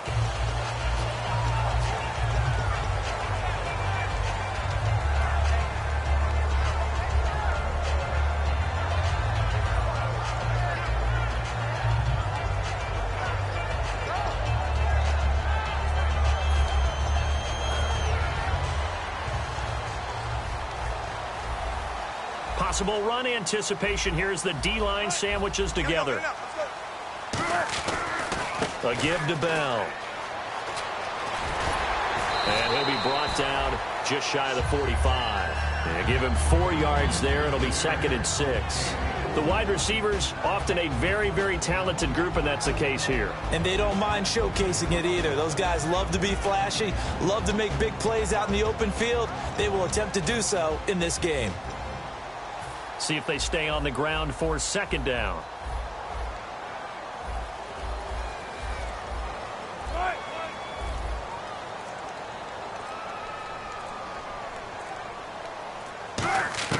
On 2nd down, here's Wilson. And a quick throw here, that's complete. No gain that time on the completion, and it'll be 3rd down. And now the defense for Dallas. Pernell McPherson's a strong run-stuffing outside linebacker who's beginning to blossom as a pass rusher.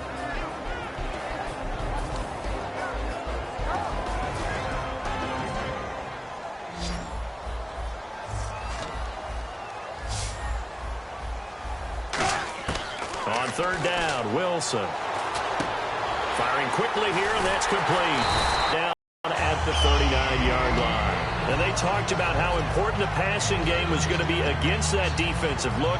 Good job there going to the air for the 1st down. It's all about preparation. It's all about planning. And then it's about execution. So they put it all together in practice. Okay, this is what we think we're going to see. This is how they get to it. And then when the game comes, read it and attack it. And incomplete. Oh, man, for him to be that wide open and drop it. Sometimes you have just too much time on your hands, right? You end up thinking way too much, and your hands get shaky. And yes, he's a tight end, but that's a catch he should have made. 2nd and 10 now, Wilson. And he comes back with one complete. Only 3 yards on the catch. It's 3rd down. Well, the strategy was evident there. Get it to your tight end and make it a one-on-one play with a cornerback.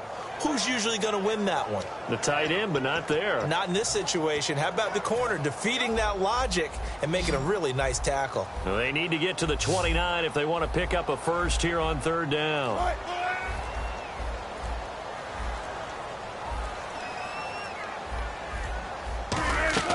Play action. Now Wilson. They'll roll him out right. He's got his man on the crossing route. A good gain of 14 there, and it moves the chains. Looked like the defense put pretty good pressure on him, but he's able to flush out to his right to try and evade people. On the run, had to get on his horse. Still accurately throws a nice pass for a 1st down.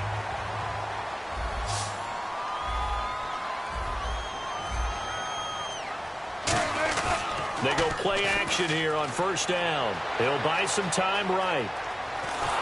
And he'll be hit as he releases it, and that'll fall incomplete. Different pass rushes are designed for different things. Sometimes you want to keep the quarterback in the pocket. Sometimes you want him to flush. I don't know exactly how this one was designed, but they made sure they moved him to his right. He got out of the pocket. Unfortunately for him, he was hit as he tried to throw the ball, and that resulted in an incompletion. Offense walks to the line for play number 7 of the drive.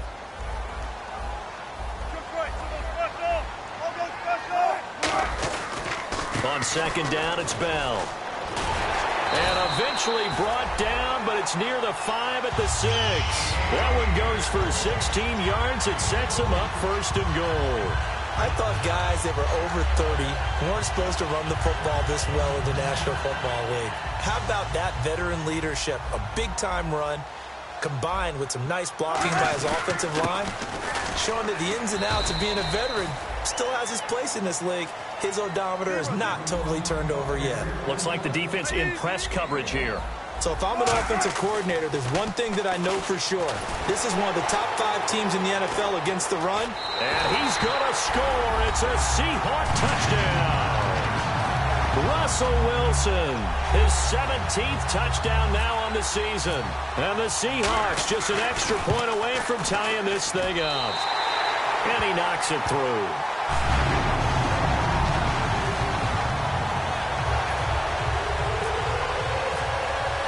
So a tie ball game here as the kick's away. This fielded at the 2. And he'll make it across the 20 as his guys will set up shop at the 23-yard line. And now Dallas gets set to take the field.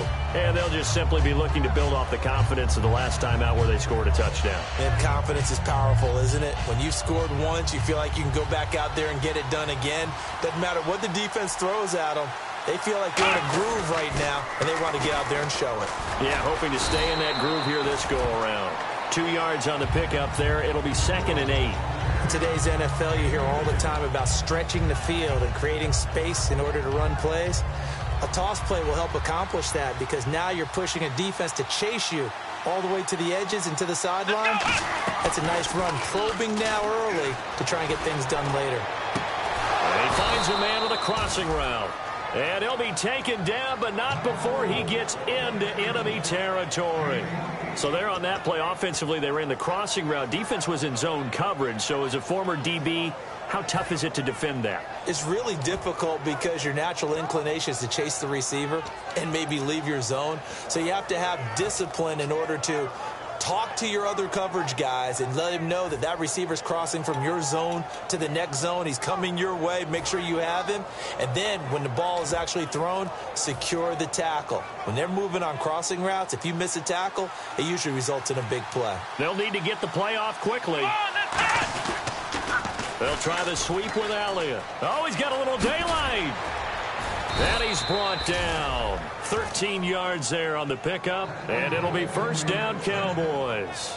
Absolutely love the run right there. This guy's known for his quickness, but also for his speed. And he's able to get to the second level almost before you blink if you give him any type of blocking. Always talk about slot receivers, and they're usually known as quicker than fast. In this case, we've got a guy who's quick and fast, and he used it to great advantage.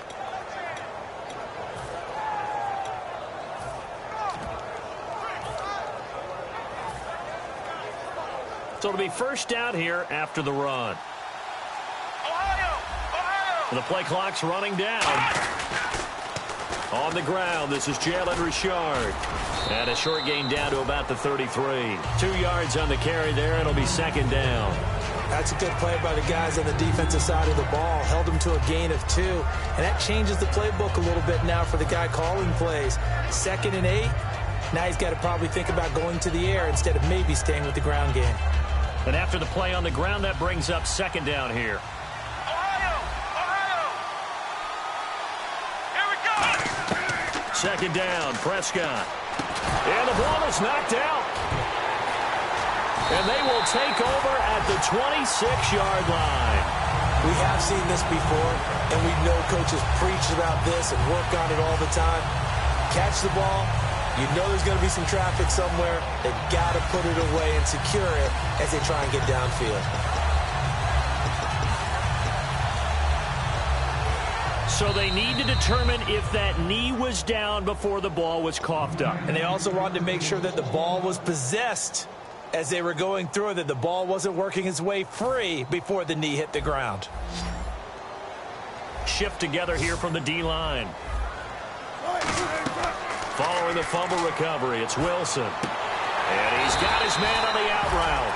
And they're able to get this one across the 35. Looked like the screen pass was taken away there, and that was a nice job of improvising, but it's not normal. Usually when the screen pass is taken away, you're taught to just throw the ball at the ground at the feet of the receiver so that you don't get it intercepted and just start over. But he ended up finding another receiver. Now a play fake here on 1st down. He's got his man on the crossing route. And taking it across midfield and inside the 45. 20 yards on the pickup there. And it'll give the Seahawks a 1st down.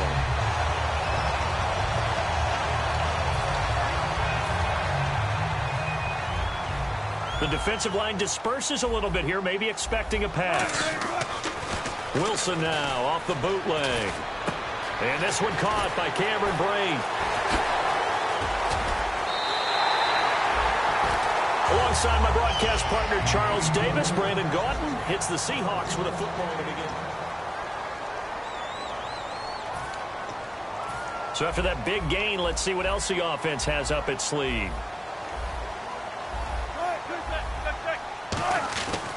Now Bell.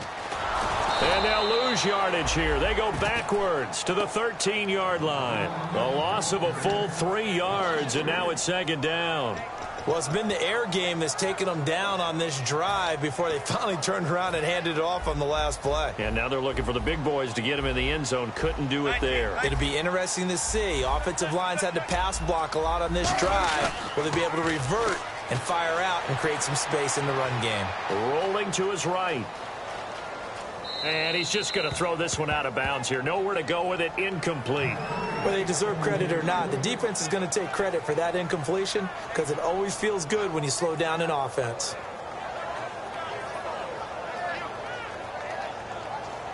Incomplete pass on second down. Let's see what the offense draws up here on third.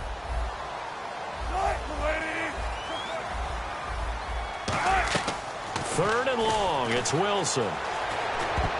And that is incomplete. There are a good number of coaches that any time they call an in route are really worried about the play because there's so much traffic ordinarily that the ball has to get through to get to the receiver. And on that play, it was batted down. They pass up the 3, fake it. It doesn't work. And now Dallas gets set to take the field. And last time, not only the turnover, but that turned into 6 points. They got to make up for that here. We always hear about empty possessions, but some are worse than others. You can have an empty possession, pump the ball away, get yourself set to play defense, but when you turn it over, it changes momentum, and when they take it downfield and punch it in on you, that's a bad possession all the way around. Yeah, but you're hungry to get back out there, aren't you? You better be, because otherwise, it's going to be a long day for you. Defense in a good spot. Let's see how the offense responds with a 2nd and 13 now. Play action now. Prescott. Pressure comes. He's taken down by the Seahawk defense. They'll wind up losing a full 9 yards here on the sack. Now it's third down. And the defense will try and pin their ears back and get pressure again here after the sack. It's third down. Let's go. Ohio. Third and long for Prescott. He's going to fire one deep, middle of the field. So they took a shot there on third down, couldn't get it. Now it's 4th. Here's Riley Dixon now, as his first punt will come from inside his own end zone. Fans do love the long ball, don't they? And he already found his guy once. Tried to give him another chance there, didn't he? Yeah, he did. Couldn't connect, but as you alluded to, he does have that touchdown from earlier, trying to keep him in the rhythm. 6-yard return after a punt of 48. And it'll be Seahawk football, 1st and 10. The Seattle now ready to march out of the field. And on the last drive, they were in field goal range. They just opted not to kick it, didn't get it. How does that change the mentality this go around?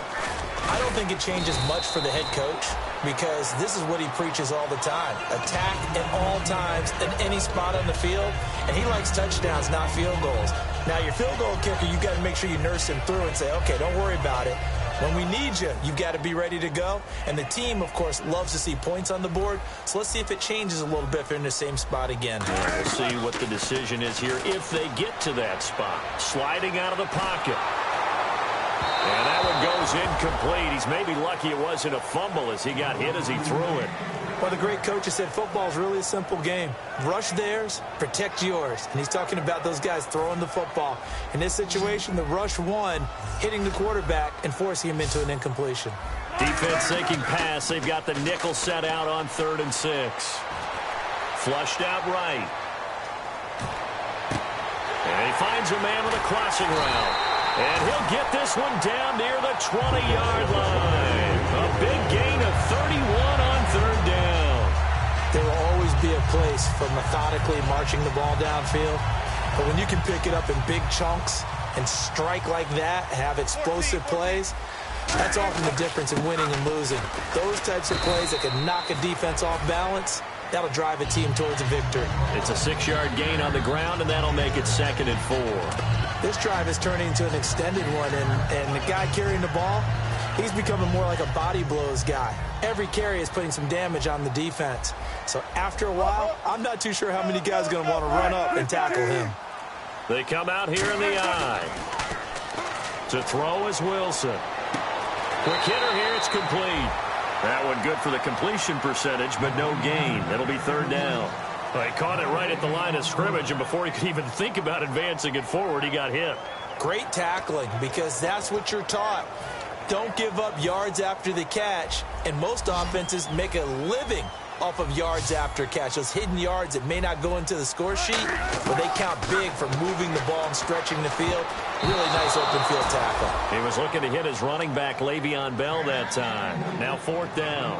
You got to give some credit. They're able to hop up in the air and bat that one away, and that's frustrating for an offensive lineman because the only recourse is when he goes in the air to try and give some type of a pop or a shove, hoping to bring his arms down. So they were able to move the ball into the red zone, but they'll wind up coming away with just 3. Yeah, 32-yarder. That's equal to an extra point nowadays, and those are no problem for an NFL kicker.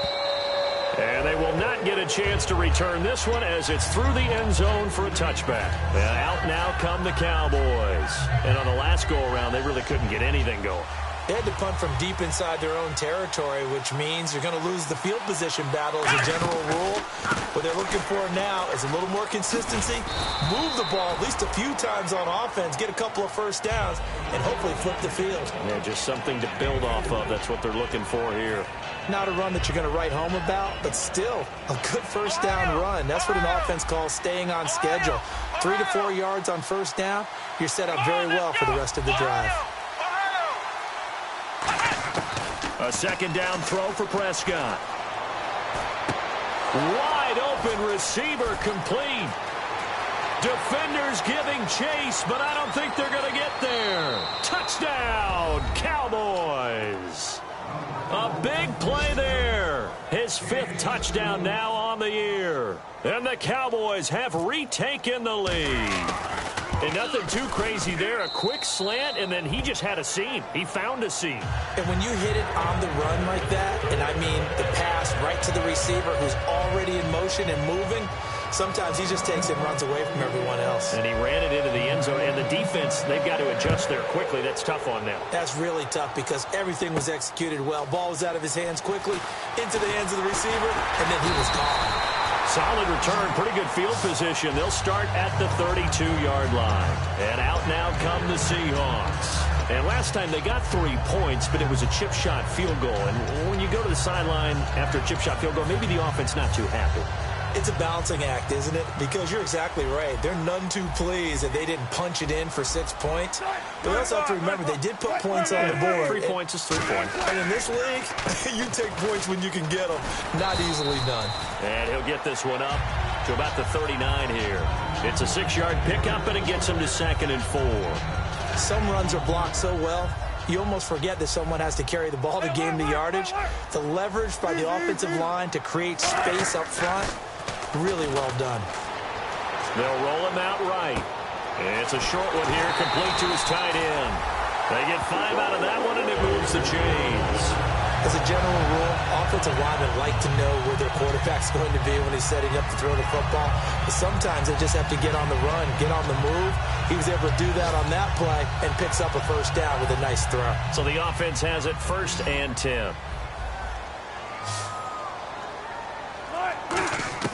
Now Wilson on first down. And did he get the feet down? No, they'll say he did not. It's incomplete.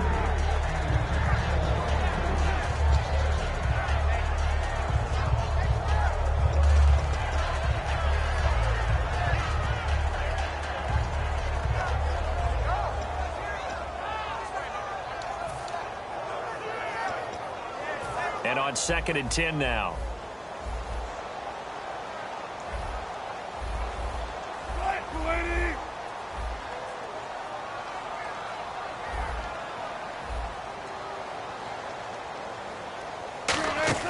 Again on 2nd and 10, it's Wilson. Buying time to his left. Now he's going to let it go deep left side. And he knocks the ball away, and it falls incomplete. Sure, that pass was incomplete as they made an attempt to get a big one downfield. But that's okay because the second part of that is if you don't get the completion, at least you've told the defense you're trying to stretch them out a little bit, and they may have to change accordingly. Defense has set themselves up nicely. 3rd and 10 now. They come up with one running back. That's Bell. Now Wilson. And a quick throw here. That's complete. The completion there winds up a wash, and it'll bring up 4th down. That goes in the category of a play that the defense is going to cherish and excites them. A completion, yes, you give up the pass, but no gain. I mean, that's exactly what you want on defense. And sets up the 4th down. Take it at about the 16.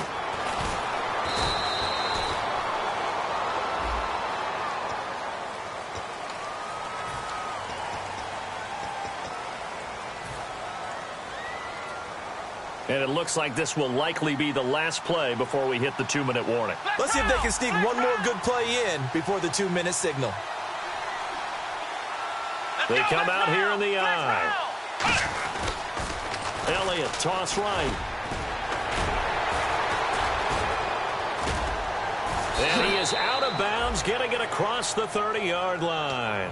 1:57 to go in this first half. Back to CenturyLink Field after this.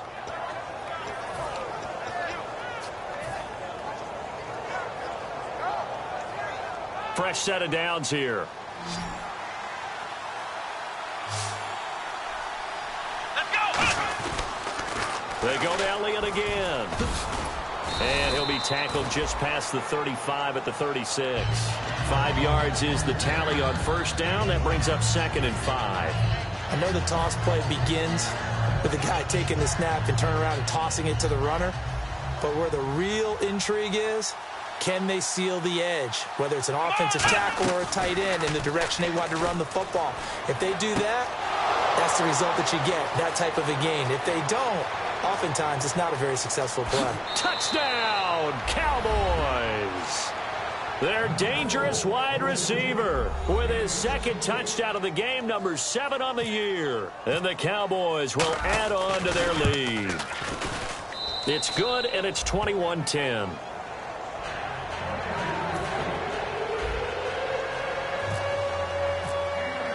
Now after the touchdown, ready to boot it away, Riley Dixon.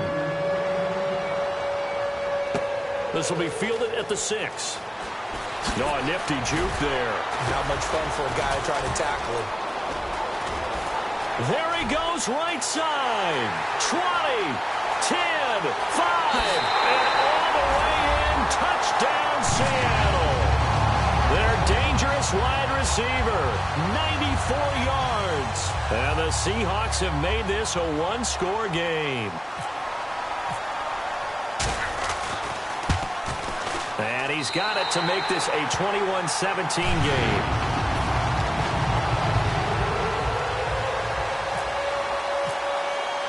So let's try this again. After the kick return TD, here's yet another kickoff. And that'll carry over the back line of the end zone for a touchback. And now Dallas gets set to take the field. And they were able to punch it in the end zone last time. They'll be looking to do that again here for the defense. Obviously, they'll be looking to stop them from punching it back in the end zone. It always is punch-counter-punch, isn't it? And which team has the advantage? Well, let's just go back. Last time on offense, they rolled downfield, got into a good rhythm. You can see a little more bounce in and out of the huddle. You can see the sideline really get into the game. So defensively, you're thinking to yourself, how do we take that away from them? How do we get the advantage back? Let's see what they come up with. I think pressure is always the first way to go.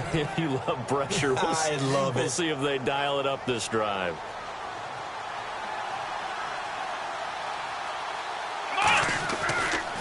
Now they'll run it on the toss. And not much running room. Down to the 32. 3 yards on the pickup there, and it'll be 2nd down. Well, so many times we look at a short run and we praise the offense for trying to set the tempo. And now hold everything here. We're going to get a timeout by the offense. So that means they're down to 1 remaining here as we head toward halftime.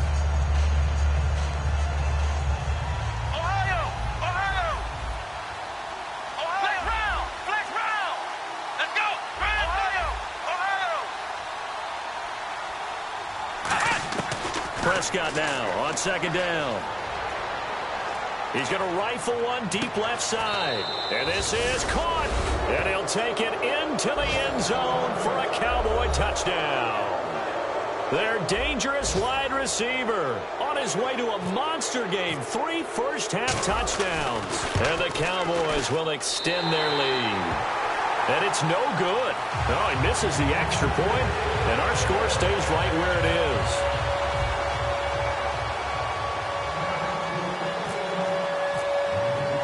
Now after the touchdown, ready to boot it away, Riley Dixon. This one taken from the 7. And not a bad return here. He gets it out to the 25-yard line. Here come the Seahawks now, set to take over on offense. And what do you think goes on here in this situation? If you got the football, you're trailing, you're back in your own territory with just a little time. Do you try something? You're thinking about jump-starting your team, right? You just mentioned it. They're down. They're trying to get back into the game. But you got to figure if something goes wrong, you may have put yourself in a spot where you may not be able to come back in the second half. Managing risk is a big decision here. Now it's Wilson. Oh, he's got a man wide open, complete. A nice gain of 21 yards. I know the halftime's approaching, but I don't think he's going to want to take a break. That's his quick catch. Yeah, they've really been targeting the tight end. Eluding the pressure right. Now he's going to throw deep right side. And he bats it away, and it falls down incomplete. And you just know when that play call came in, their eyes lit up, because anytime you get a chance to take a big shot downfield, that's a lot of fun, and they missed an opportunity. Unable to connect on the first down pass play. Now it's second down. They come out 5 wide, 3 of them to the right side. Wilson hit. It's loose. It's out. Fumble. Now whistles come in. We're going to get a timeout here by the offense. It's just their first, so they'll have 2 remaining here before we get to halftime. 3rd and long. It's Wilson. And that is incomplete. 7 seconds remaining. Well, they've had a pretty frustrating first half here offensively, and then just continued there with that incompletion. Yeah, definitely frustrating for them, but heartening for the other guys. Those stop troops, they're enjoying things right now. They've made it very difficult for them throughout the half. Now this is fielded in the end zone.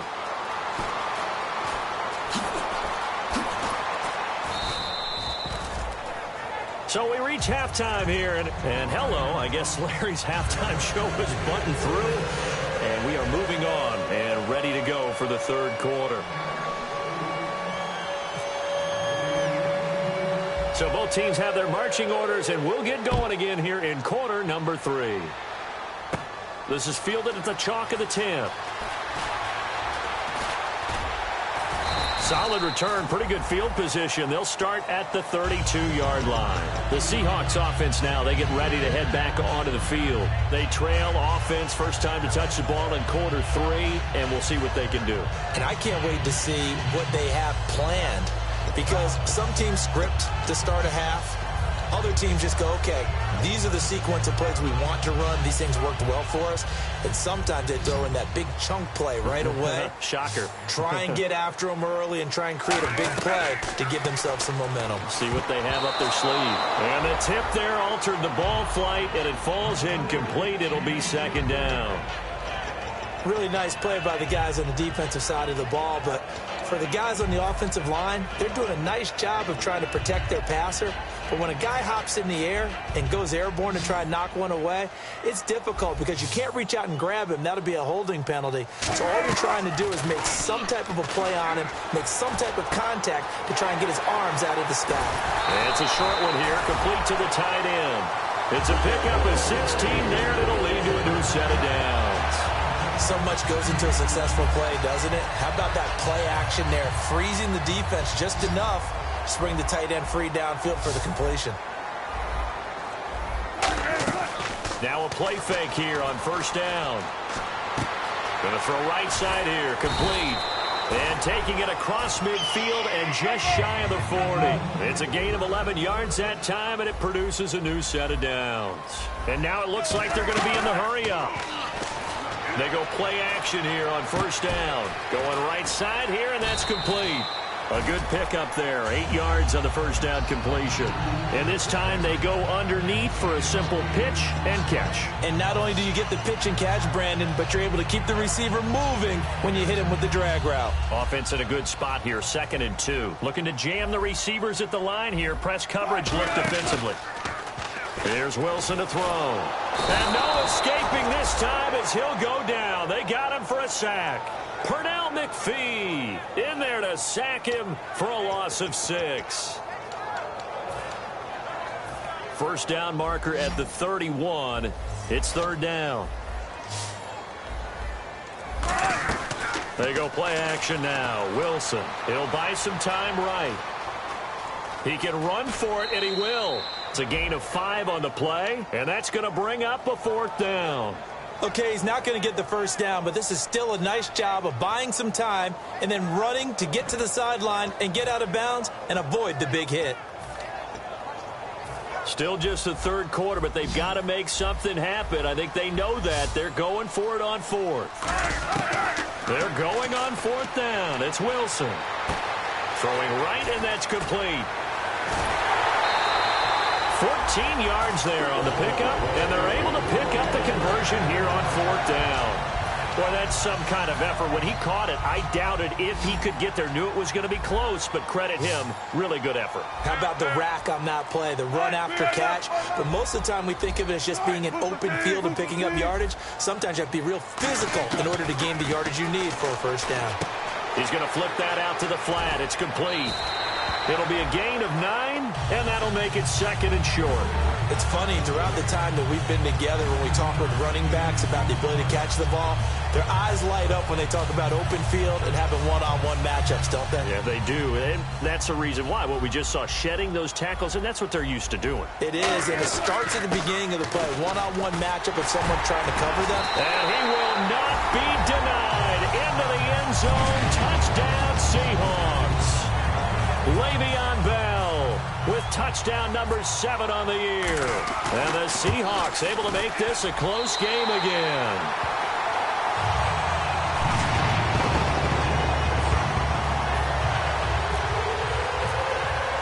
Now after the touchdown, here's Santos to kick this one away. This fielded at the 2. And he'll take this up past the 20 and down at the 22-yard line. Now we take a glance at the offense as they work their way back out for their first possession of the 2nd half. And that recipe on their last drive that resulted in a touchdown looked pretty good, so they'll be hoping to do that once more. It takes me back to when we sat with the offensive coordinator and the head coach. They felt pretty good about their game plan and thought there were some holes in the defense, and they exploited them the last time out. Let's see if they can come back and put together a similar drive. And we'll see if they can do just that.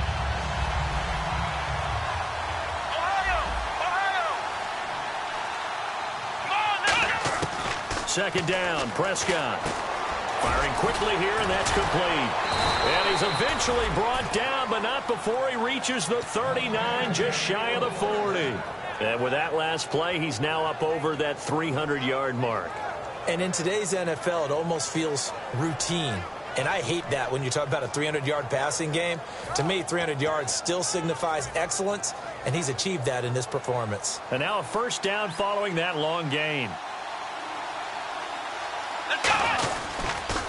Here's Elliott, and he is going to lose yardage here.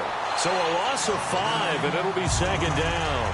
When I watch plays like that, I give a lot of thanks that my DNA did not make me an offensive tackle, because that is a very difficult job, to hold your block against a really good defensive end and hang on to it so your runner can get to the edge and do it without holding. I don't know that that's really possible for very many people. And he's free going down the left side. It's a foot race. Touchdown, Cowboys. A big play there with his 2nd TD of the game, his 6th on the year. And the Cowboys will add on to their lead. And his guys will take a 10-point lead.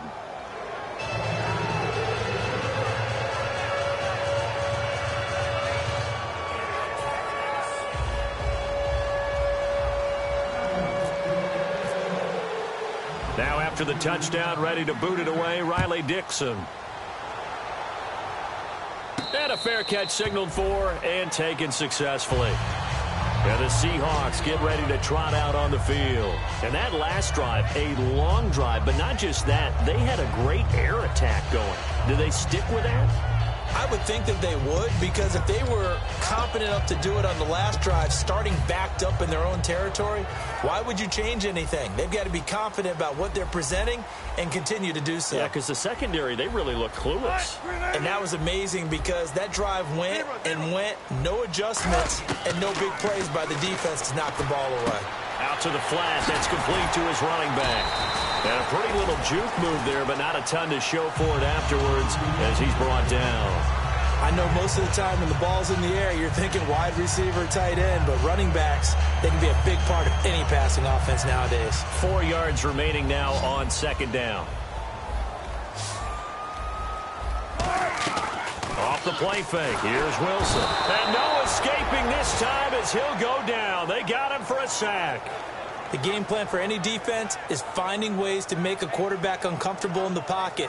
When you bring pressure from all angles, you never know who's going to get home. In this case, the left cornerback, right in the face of him, puts him down. So a big sack on second down. Now let's see what the offense has in store for third. On third down, Wilson. This is Bell on the dump off. And he'll get it up to the 33-yard line. And the dreaded face mask penalty, that's going to cost him 15 yards. And it's such a dangerous play. Body going one way, and then your head gets yanked back the other. 15 yards is the right call.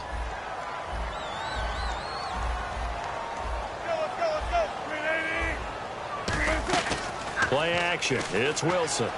Rolling to his right. Wide open receiver complete. And he goes down, but not before getting this inside the 25. Sometimes it's designed, and sometimes you just have to know when to leave the pocket and move and make something happen. And on that play, he was able to get on the run and was still accurate throwing the football. And the D-line pinching together must be expecting the run. To throw is Wilson, sliding out of the pocket to the sideline, and oh, a nice catch there. Made sure the feet were inbounds, and they were. Can you do any more work or make it more dramatic for not much gain than what we just saw there? Did you see how his toes got down? Tip-tap, got him down. But what did he get out of it? He sold the sizzle. He just had no steak. I mean, was it 1 yard? Yeah, plays like that, you at least expect a first down. They're just 1 yard. Wilson now off the bootleg.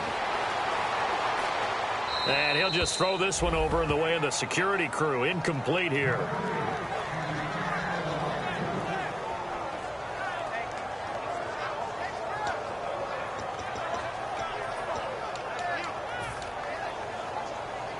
Offense in a little bit of a bind here. 9 yards to go on third down. They go play action with Wilson. He may try and run for this. And he'll take it down here just shy of the 15 at the 16-yard line. I guess they figure they got to start taking some chances. Here's a big one in this third quarter as he'll go for it on fourth down. Now it's Wilson. Looking left side, it's complete. He's got it. And he will have the first down inside the 10 to the 9-yard line. Well, the field goal attempt was well in hand. They had that, but they decided to go for it anyway. Extreme confidence, it looks like. Yeah, but I bet the defense is going to remember this one, right? They kind of rubbed their nose in it.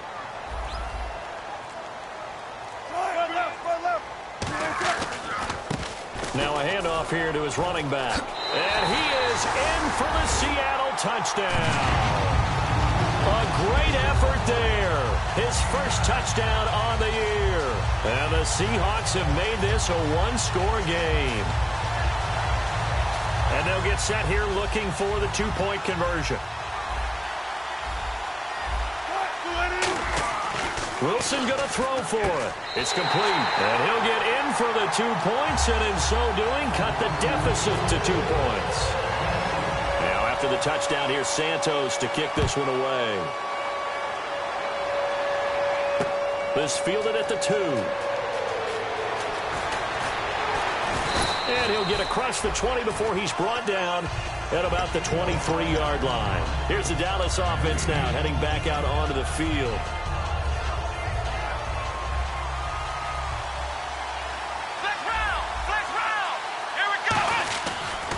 They'll start the drive with Elliott. And he's going to lose yardage here. Back to his own 18. He lost 6 there on the first down play. So, Brandon, when this offense gathers together to watch tape for this game, they're going to be feeling pretty good about themselves until the coaches get upset about the play we just saw. But you know their defense is going to be. But we put up big points all game long. The defense is going to win one every now and then.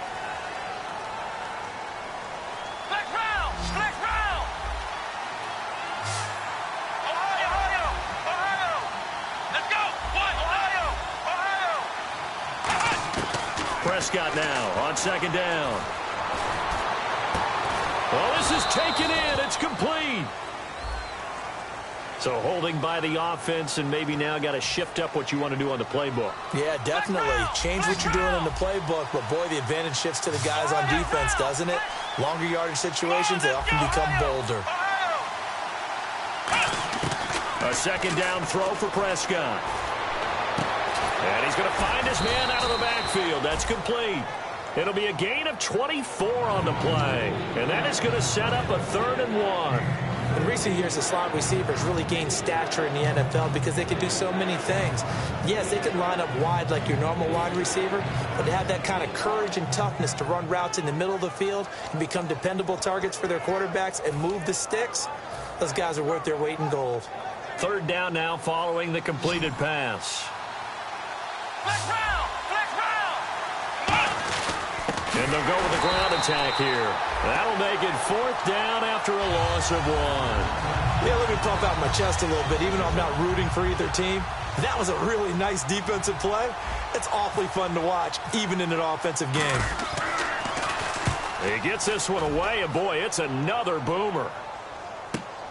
This is taken at the 18. It's a 47-yard punt, return of 6. And the offense will take over with a new set of downs. And Seattle now ready to march onto the field. And they're hoping to capture some of that magic they had last time out when they were able to put together a scoring drive. But they're still down here, Charles. Not the major concern, though, because of what you talked about. They scored the last time out. They feel good about themselves. They feel like their game plan is now in effect. They know how to attack and what plays they want to put together. But they've got to keep it moving in the right direction because, as you did note, they are down on the scoreboard. Possible run anticipation here as the D-line sandwiches together.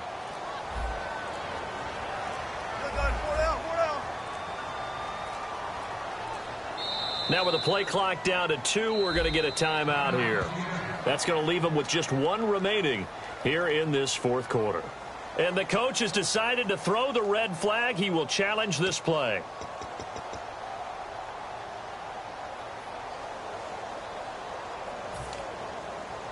So we've got a 2nd and 5. And on the outside, they're playing press coverage. They come up with 1 running back. That's Bell. And they'll give it to him here. And tough going there as he'll only get it up to about the 31. Only a yard on the pickup there, and it'll bring up a 3rd down. The best defensive linemen, they play with great leverage so they can get low and not get bowled over by offensive linemen. They have excellent hands. They can throw people off on a play. We just saw a great example of a really good run stop by a guy playing the defensive tackle position.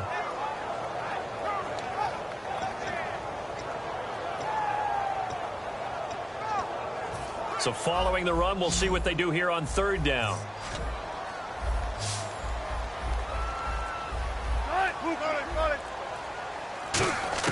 From the gun on 3rd down, Wilson being chased out left. And he's got it. Got his man on the end route. Complete. And just 4 yards on the pickup, and that's good enough to extend the drive. We saw 5 receivers out there, 3rd down from that distance. You had to think quick pass. They were able to get it done. No doubt about it. Everything went quickly on that play. The processing, getting the ball out, getting it to the proper target, and picking up the 1st down. Hard to defend. Maybe your only hope is get your hands in the passing lane on the pass rush and try and bat it away. Looking for a crease, can't find one. Stopped at the line of scrimmage. Just a yard on the pickup there, and it'll bring up a 2nd and 9. Well, I think we know by now that every run is not going to be broken and get all the way to the end zone. But these short ones still have their value. You can still set up your play action and throw the football. You control the clock because you have the ball and they don't. And often the physicality sets the tempo for the game. Play action. Now Wilson surveying the field.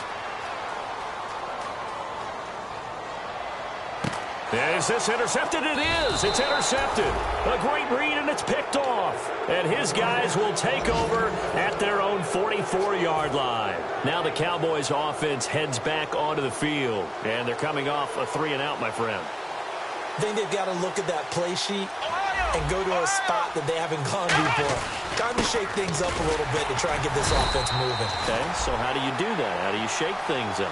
You look at what you've called before, realize it hasn't worked so well. Go to something else. And maybe you try and find one of those special plays from one of your better players, and maybe try and hit something big and get things going in the excitement area. Second down following the run.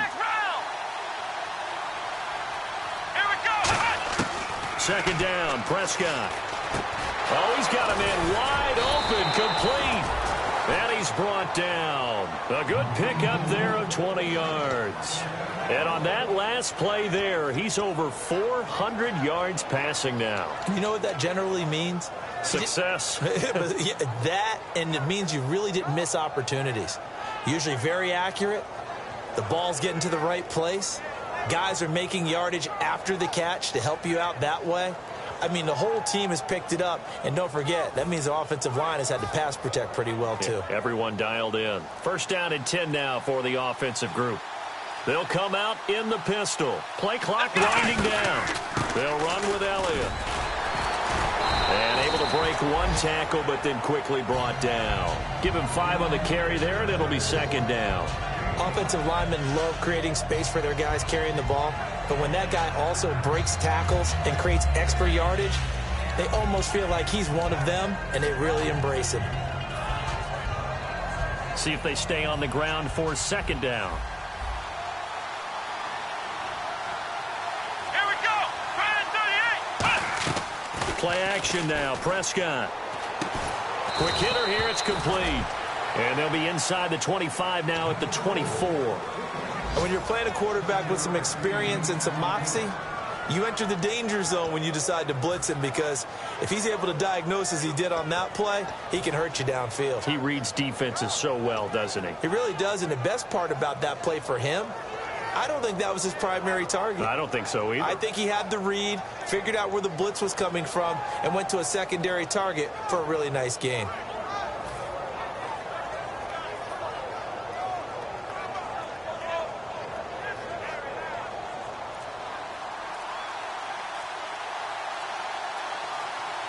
Time running out here on the play clock. Elliott. And able to push his way forward here for a good little gain. It's a 7-yard carry to set them up with a 2nd and 3. I know that every now and then we get in those meetings with coaches, and you almost want to roll your eyes when they talk about staying on schedule when they're moving the football.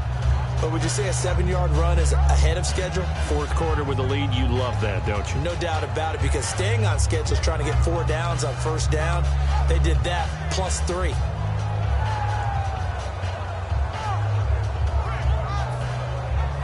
And the defense in desperate need of a stop. They have to get off the field and get the ball back to their offense if they want a chance. They'll need to get the play off quickly. On second down, Elliott. And this time not as successful as he'll get back to the line of scrimmage and no more. No gain on the play, and it'll bring up a 3rd down.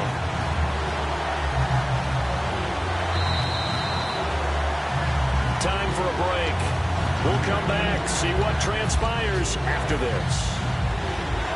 And here comes play number 6 on this drive.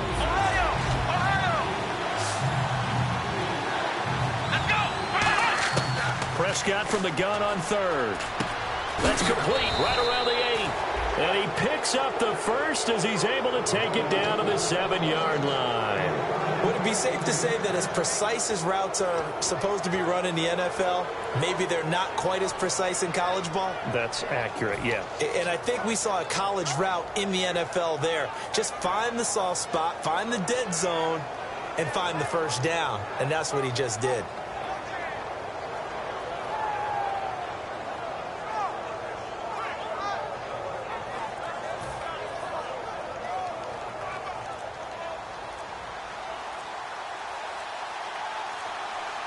They come out here in the eye.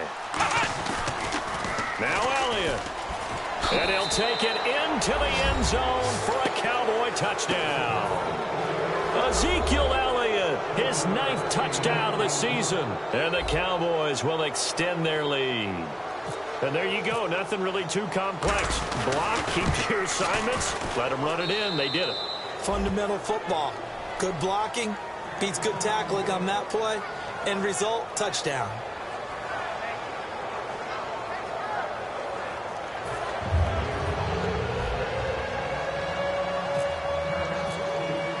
Now after the touchdown, ready to boot it away, Riley Dixon. This is taken at his 4. And he will be marked down right there at the 20-yard line. The Seattle offense now set to come back out on the field. They might be thinking this is close to a lost cause here. Got to play it out. What do they need to do? Well, they have a thought process in mind already, but they can't get ahead of themselves. They know that they need to score quickly. Yep, 2-score game. Onside kick and get the ball back, and then score again. But they can't worry about the last 2 points. The only thing that matters is scoring quickly. Then they'll take it from there. He's got his man on the crossing route. They'll get 16 yards there. And the Seahawks are going to have a first down. Brandon, so many times we see the crossing route start as a quick hitter, but in this play, he had time in the pocket and waited for him to clear going across. Here's Wilson. Flush to his right. And his throw is incomplete.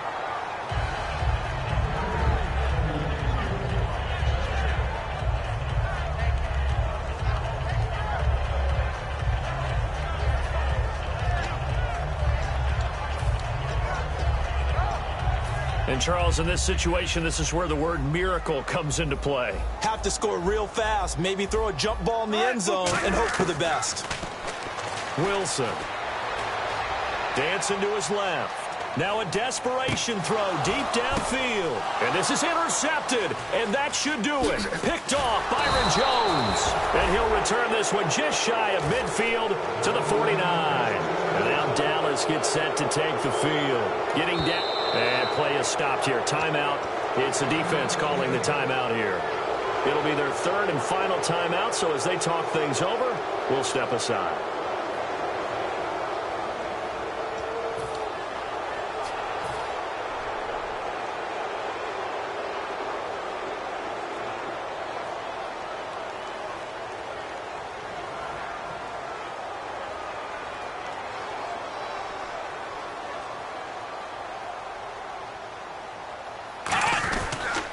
They start on the ground with Elliott.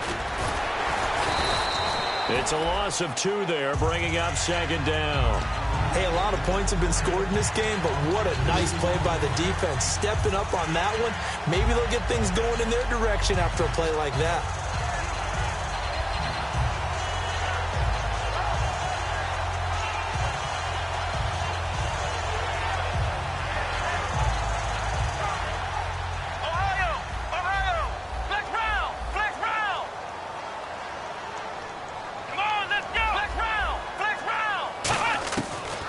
First chance for the backup here to throw. He's going to fire one deep over the middle. It's caught inside the 25. Now hold everything here. We're going to get a timeout by the offense. It's just their first. They've got 2 more to use here in the final stages.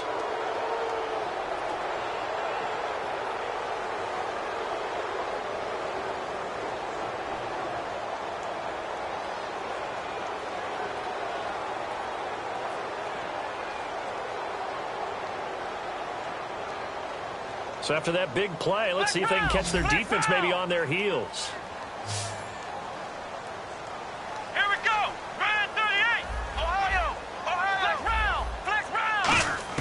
Well, Prescott here to throw. And incomplete. He dropped it in the end zone. Now, After all the preparation, all the practice, a play like that will absolutely break your heart. They had everything they wanted, just unable to complete it. In the end zone, a big-time drop.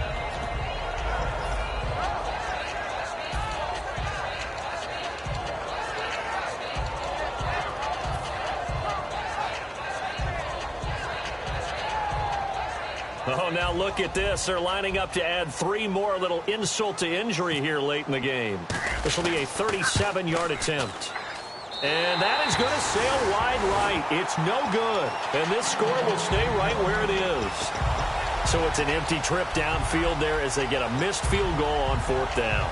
And I didn't see anything in the setup. It's a good snap, good hold. Yep. He just pushed it, and that one never wanted to come back.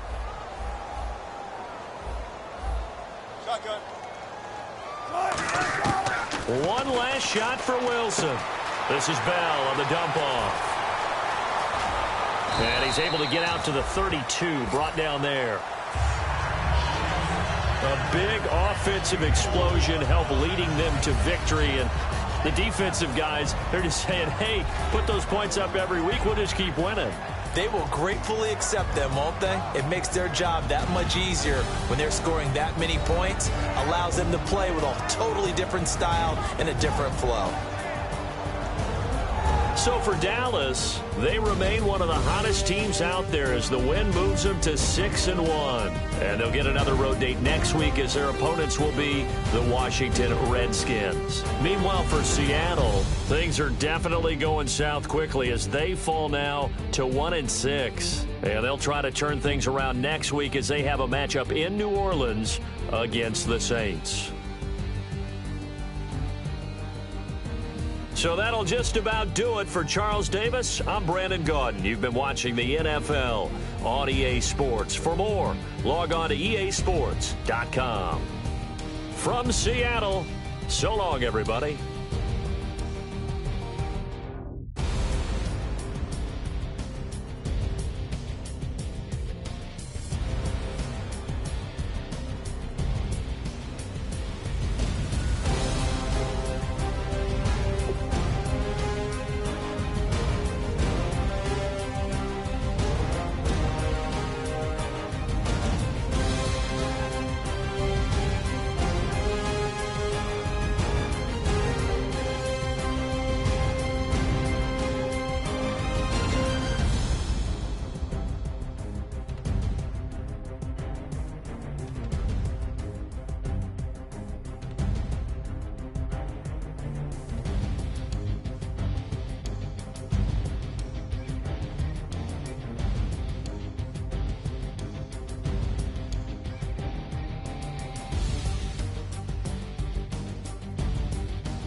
everybody.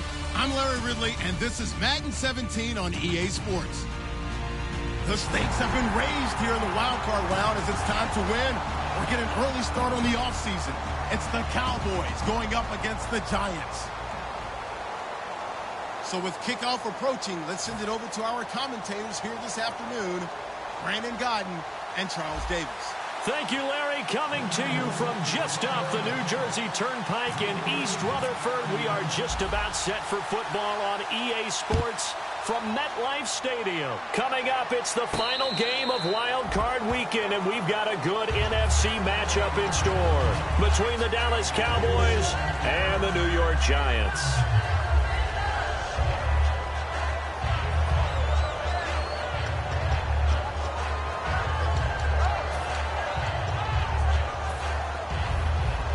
Looks like the defense in press coverage here. Hurry up, here we go. No, Jack, Patriot. They go play action here on first down. And his first pass is incomplete. He was trying to find Ladarius Green there as tight end. And that'll bring up second down. This offense has a lot to account for, but at the top of the defense's list is OBJ. I'm not sure how you really game plan for him because no matter what you do, he finds a way to uncover himself downfield. And the speed gets it from his mom, a former sprinter at LSU. Blue line it. No, Jack, Patriot. He'll try again with the arm here on second down. He's going to leave this for his running back. It's complete. It'll be a pickup of 8 on the screen, and it sets up a third down. I like it. Get everyone involved in the passing game, and you know you can create those great mismatches throwing it to your guys out of the backfield. And on the first drive, that can also help establish some rhythm, right? I think so, and gets everyone involved. They feel like they're part of it, and really gets them amped up as they go forward. Now let's go. Green, 39.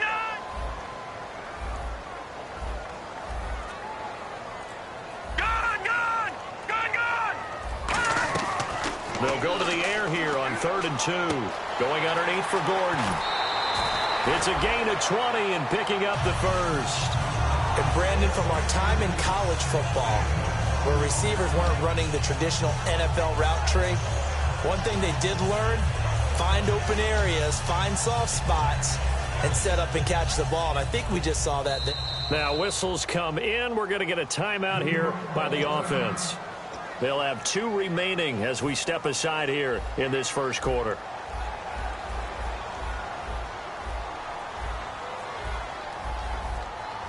All right, here we go. 319.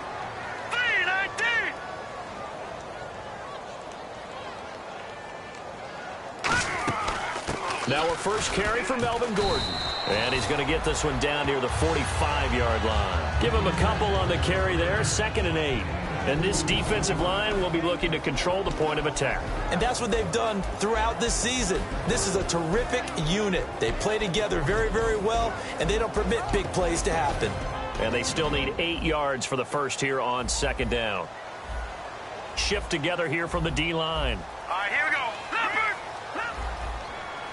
No, Jack, Patriot. No, Jack, Patriot. Now a shotgun snap as they'll look to throw. Caught left side, it's Beckham. It's a gain of 13 for number 13, and it gives him a first down. It's a game of matchups, and that's why you take your receivers and move them around a bunch, especially your best guys. And when they work out of the slot, you often hear the coaches talk about how great it is because it gives you a two-way go. You can break out or you can break in. That makes it hard to defend. All right, here we go.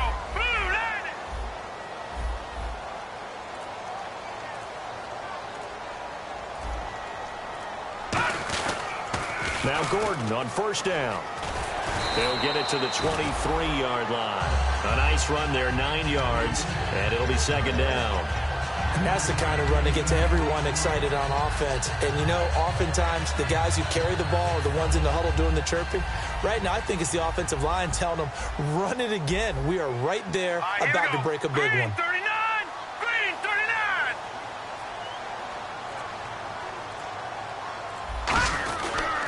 This is Gordon as they go to him again. And he'll take it down here just shy of the 15 at the 16-yard line. They get 6 on the pickup there as the drive will continue. 2nd and 1 and people want to run the football. This is where every back in the league is supposed to do exactly what we just saw there. Pick up the first down.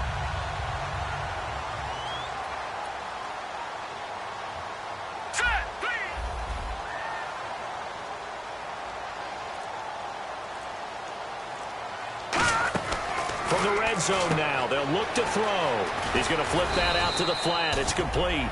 They'll give him 8 on the play, and that'll make this a 2nd down. And they're getting him involved early.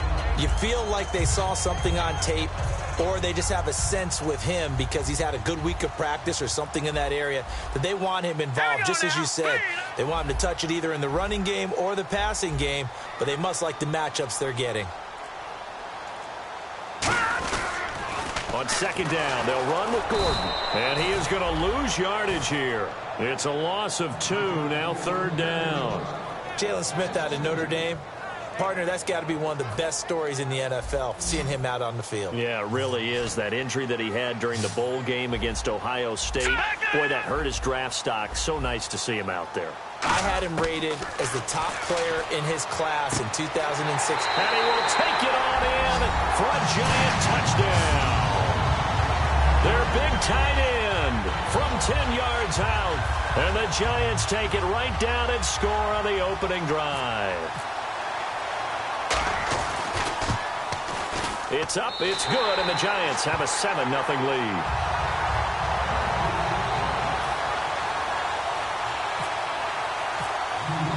The kicking team out there for the Giants as they will send this one away. And this will not be returnable. It's out of the back of the end zone for a touchback.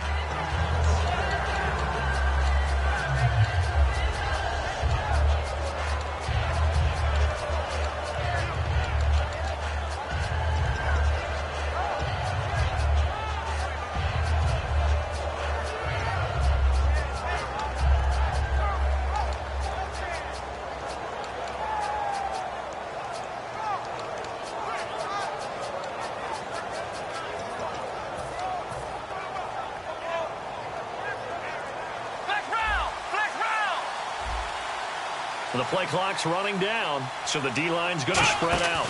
There's the fullback now. It's Keith Smith. And he will lose yardage and be backed up to the 24.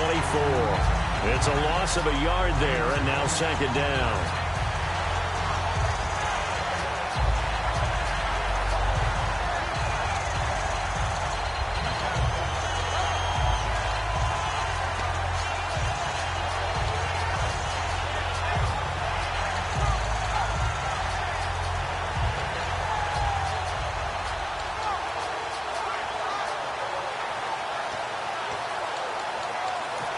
And with the play clock winding down, we're going to get a timeout. They'll have 2 remaining as we step aside here in this first quarter.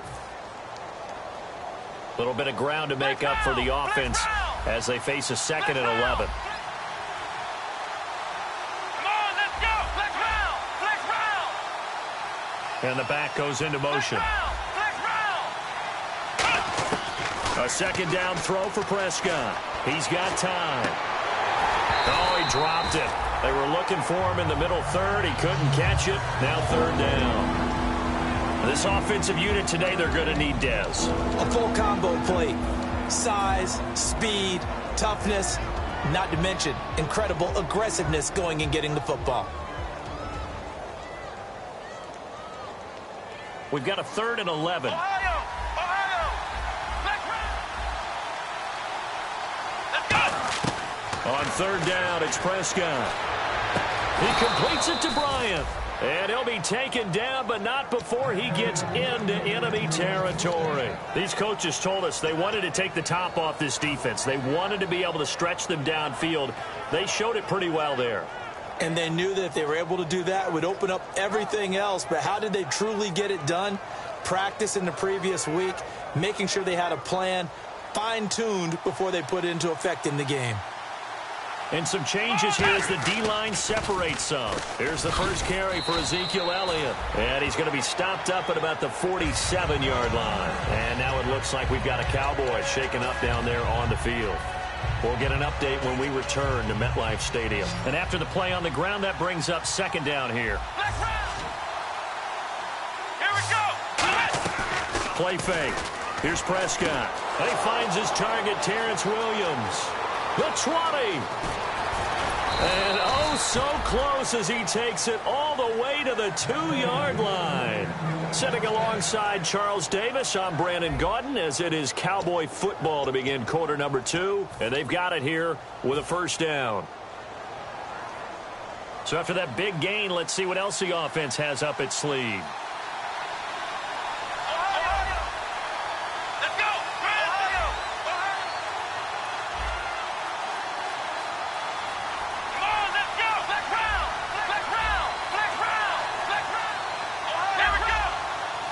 From the 2-yard line now, it's first and goal. And he pushes forward but comes up short of the goal line as he'll get a yard down to about the 1. Looking at this now, you got a couple more cracks here this close. Sneak it? I don't think you even go into a huddle. Just line up, snap it, and fall in behind those guys into the end zone.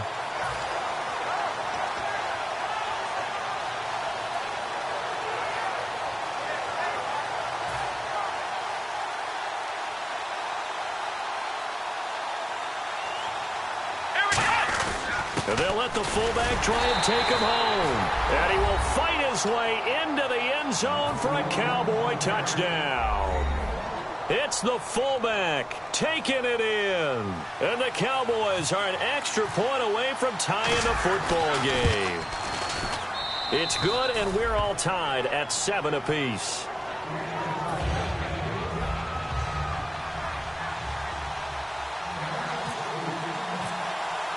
So we're right back where we started, all even as the kick's away.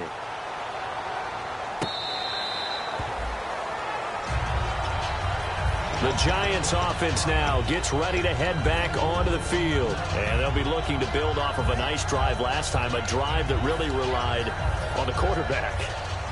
Making good decisions, distributing the ball well, distributing it accurately, keeping it away from danger. A really nicely run drive. But now the defense, what adjustments do they need to make in the passing game? Pass rush, pass rush, pass rush. Whether it's the guys up front or maybe you bring additional guys, but you've got to disrupt the timing of them throwing the football. We'll see if they can disrupt it here. Second down following the run. And the D-line pinching together must be expecting the run. Back 99 Philly, here we go. From the shotgun, he'll look to throw. This is Gordon on the dump off. And he gets this up across the 35 before he's out of bounds. We always talk about having to read defenses and how complicated that is. Well, this was an excellent read. Read the pressure and got rid of the football before it even got to him for a nice game. And when they're blitzing like that, running back usually a good spot to go with the football? Without a doubt, because he's right in your sight line or he's near you. So you're able to just get it to him easily. And once he gets in space, that's usually a good matchup for him. Now on first down, he'll drop to throw it. And he'll be out of bounds up near the 45 at the 44. It'll be a gain of 8 yards, and that'll make it a second down. Let's make this one simple. What a catch, especially the finishing part of getting his feet in bounds, toe tapping, and, of course, foot dragging. A little tapestry, if you will. Oh, I like it. Now let's go.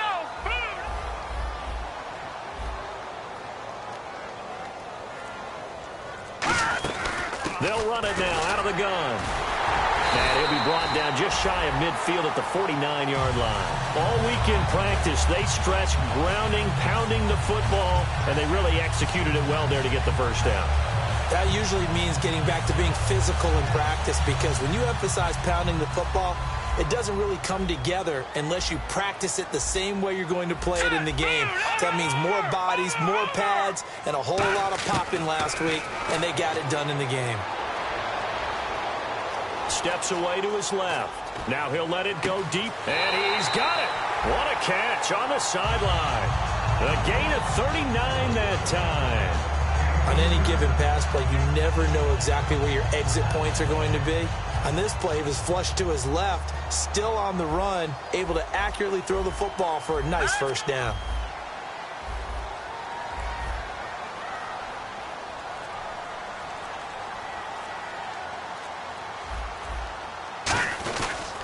A toss play, Gordon. He'll get this down inside the 10 for a pickup of about 3. Okay, no score on that play, but this guy's been a touchdown machine all year long. You know they trust him with the football.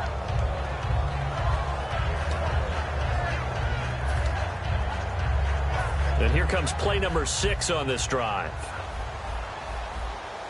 Possible run anticipation here as the D-line sandwiches together.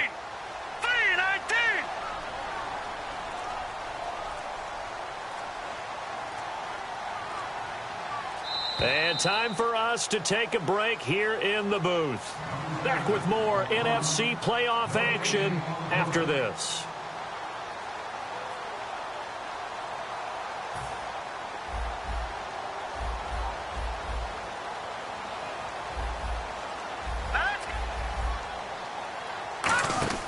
Back to throw here. Out to the flat. That's complete to his running back. So the screen good for only 2. Now it's 3rd down. I'm going to show my age here a little bit. We used to talk about running backs catching the ball as safety valves. Nowadays, they're a big part of the passing offense. Quit acting like you're so old. You're only 65. Play number 7 now coming up on the drive. 3rd and 5.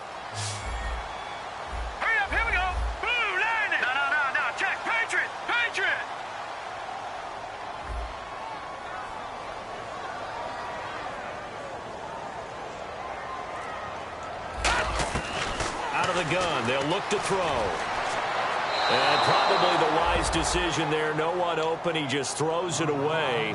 And that keeps the field goal on the table as it's 4th down. I'm not sure we could spot any tendency here on this 3rd down. They could have run it or passed it. Either one was available. They chose to try and get it through the air, but they run successful. So the drive takes them inside the 10, but it ends with just 3. And a nice job defensively to rise up and make sure they didn't get in. This is fielded at the goal line.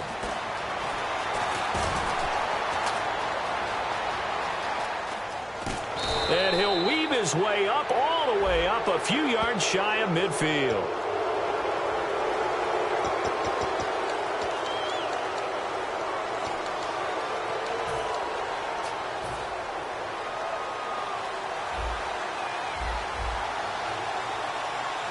The defensive line disperses a little bit here, maybe expecting a pass.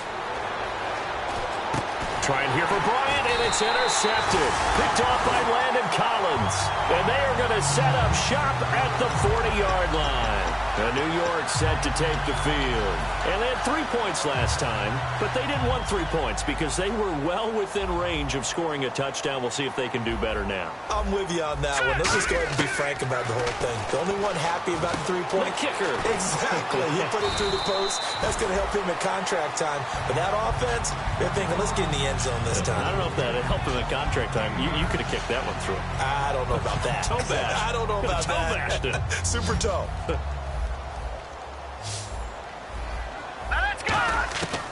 Now a shotgun snap is and no escaping this time as he'll go down. They got him for a sack. Now hold everything here. We're going to get a timeout by the offense.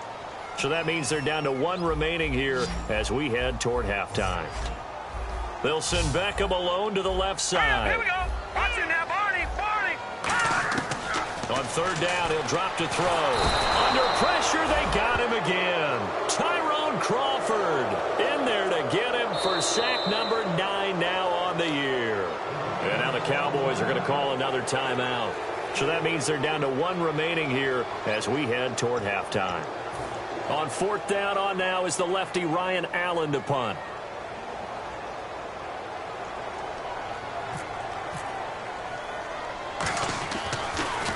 And he'll get this away into the icy winter air.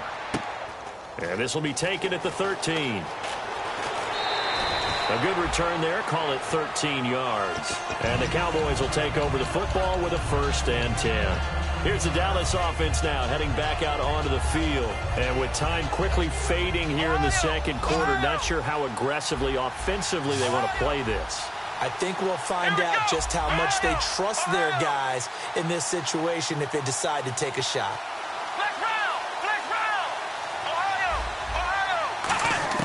They go back to the air here after the INT on the last drive. He's going to fire one deep, middle of the field. That'll be incomplete as the clock will stop with 14 seconds remaining. And when all else fails as a defender, when you're not there in the coverage, your best friend is exactly what we saw there. A big play shot taken by the offense. Unfortunately, it ended in a big drop.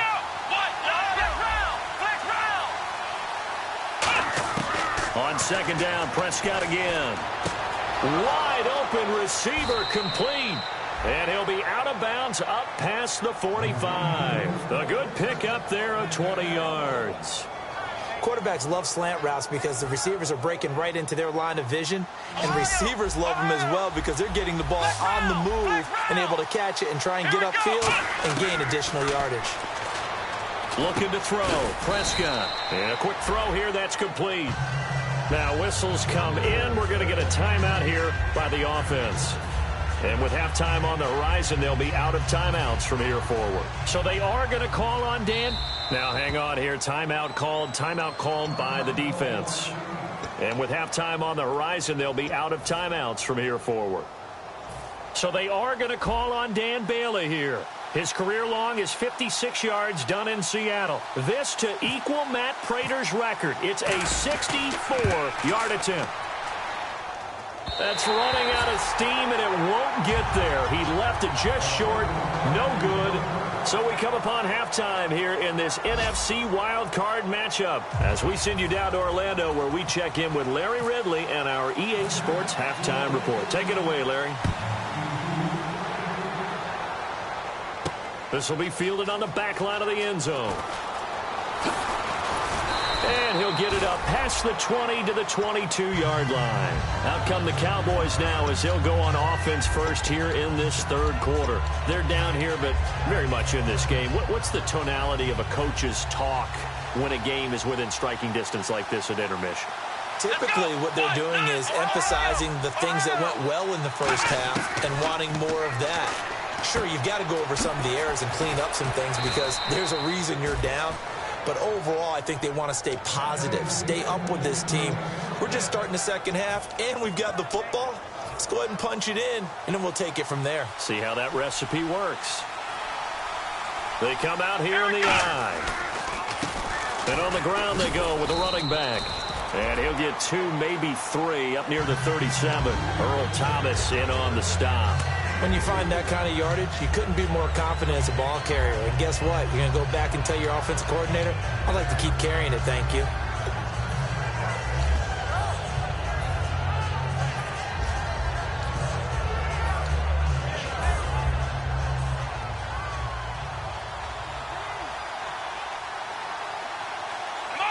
Shift together here from the D-line. Prescott now firing quickly here, and that's complete. And he'll go down right around the 47 this time. We'll give him 10 yards on that one, and that'll earn him a fresh set of downs. They're going to hurry back to the line now. Prescott looks to throw on first, and he whips that one incomplete there.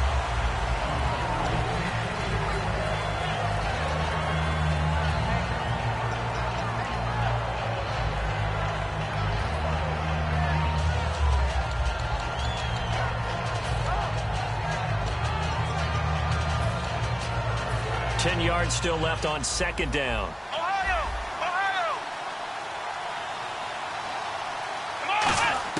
Throwing again. Prescott on 2nd and 10. And he takes a shot on the release as this will be incomplete. Not too many things get to a quarterback of this magnitude, but I think it's safe to say that pressure can get to any quarterback. Now, he's obviously a great franchise quarterback, but felt the pressure, threw it incomplete.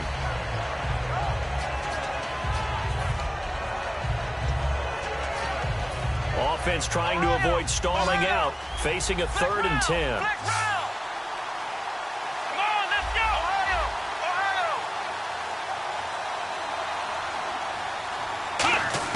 On third down, it's Prescott.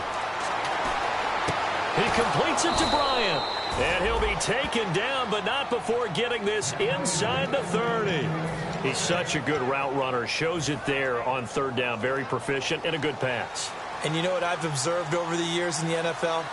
The better a route runner you are, the more confidence your guy's going to have in you to go to you in important times because he can trust you being in the right spot, and they connected there and picked up a first down. Play clock winding down. On 1st and 10, Prescott. And Bryant's got it over the middle. And taking it to the 15-yard line before he's brought down.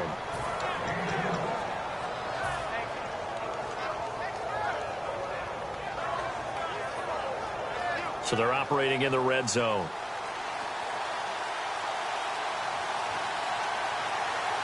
They come out here in the eye. They run the counter now on 1st down. So a nice job to break the one tackle, but not much daylight after that as he's brought down. The linebacker, C.J. Mosley, in on the stop. In order to play really good run defense when you're playing a 3-4, those three guys up front, the nose tackle and the guys they call the defensive ends, they're usually big, big people because they're going to have to eat up a lot of blockers because it's usually 5-on-3. And when they do their job well, guys who play on the inside, those inside linebackers, they're able to just roam and hit.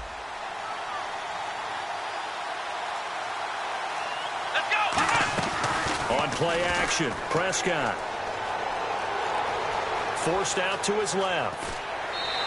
Shrugs the tackle. Nice. Call that a loss of 5 yards on the play.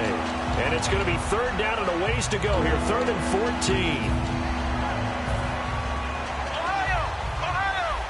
Flex round! And they're going to go soft on the corners. 3rd and long for Prescott. That's going to be caught at the 10-yard line. They pick up 10, but it'll still lead to a 4th down. So much about this game is just understanding situations and then having to execute, isn't it? Guard the first down sticks. Don't let them get there. And they rallied and made the tackle.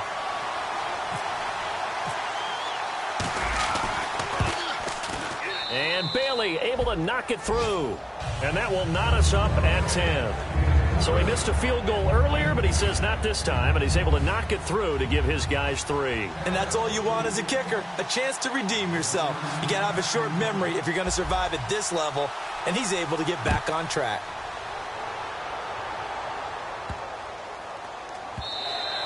And this will be a touchback as that sails over the end line. Here's the Giants offense now getting set to start the 3rd quarter. And a tight game after punting last time. See if they can get something going on this drive.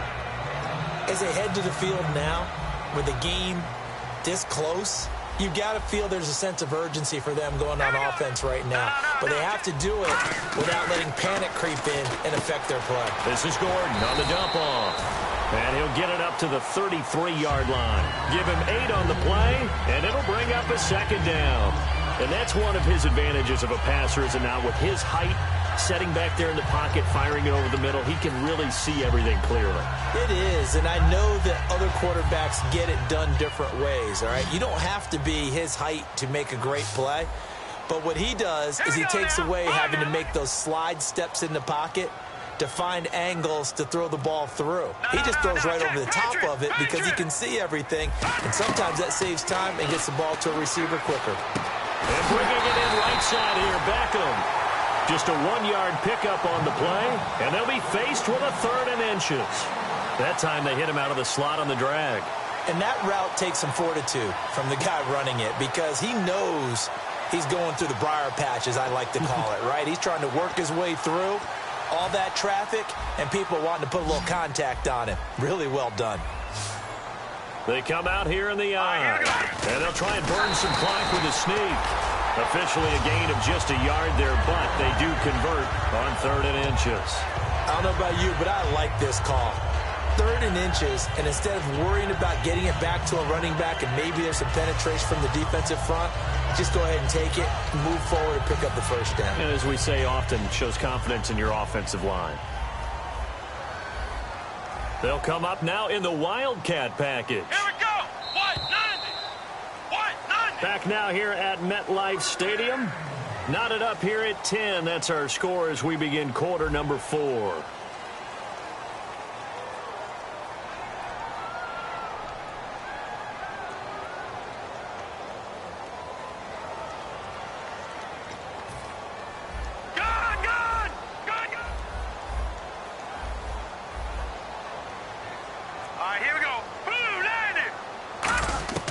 This time he'll look to throw. Quick hitter here, it's complete. 5 yards on the catch there, brings up second down. Well, clearly one of his advantages as a passer is his height. Sit back in the pocket, fired over the middle. That makes things tougher defensively, doesn't it? It really does, because your goal is to move the quarterback off his initial spot when he gets his drop back completed.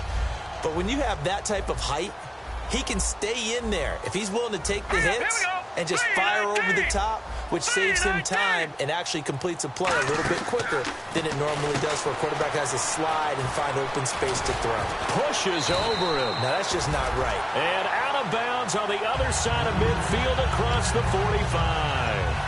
We can talk all we want about football being a game of strength and brawn. It's also a game of mismatches, and they're trying to create one there, getting it to their back out of the backfield to make a bigger play. As we often say, get it to him in space, let him use his leg. Yeah, if he can get a matchup against a linebacker or maybe a defensive end dropping out in a zone blitz, he's going to win that battle just about every time. He'll look to throw, and it's complete to Ladarius Green. And they're able to get this one past the 30 down to the 25. And the game just keeps evolving. Big guys running those corner routes, so difficult to cover. Looking to jam the receivers at the line here. Press coverage look defensively.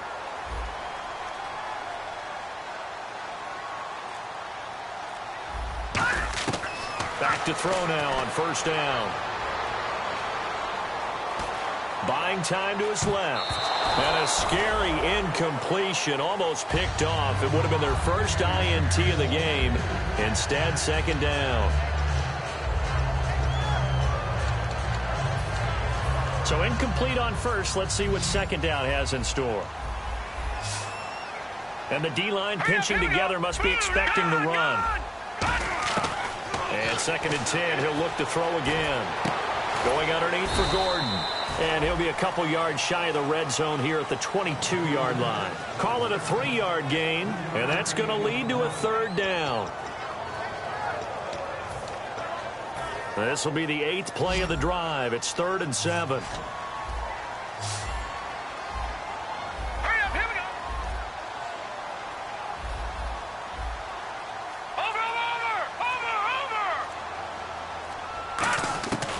Again, he'll drop to throw. He finds Beckham complete. And, oh, this is Beckham remaining down on the ground. And apparently in some pain. We'll get an update when we return to MetLife Stadium. And now the offense operates in the red zone. One man in the backfield is Gordon. Now they'll run it on the toss. And it looks like he'll be just a yard shy of the 5 here as he's out at the 6. He'll get a nice chunk there on the first down run, and it's 2nd and 4. Inside the red zone, and that means don't come away from there with anything less than 3 points, but everyone's thinking about 6. They're trying to get to the end zone. They decide to run a toss. Big people up front being mobile and moving, and running back trying to follow behind them. And this is going to be intercepted. A great read, and it's picked off. Oh, no, he lost the football.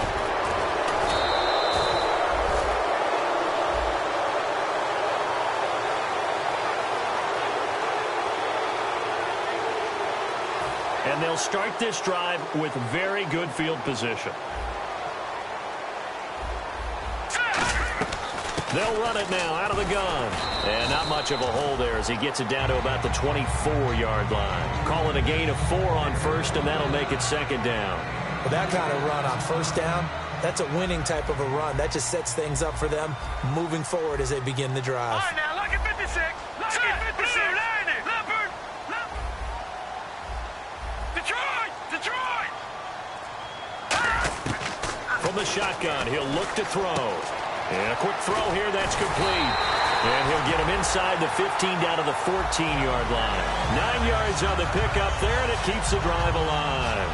I think that's a big pickup for a first down because when you run a drag route against zone, you're sometimes asking for trouble because you might run into a defender. Yeah, well, there they ran into a first down, executed it to perfection.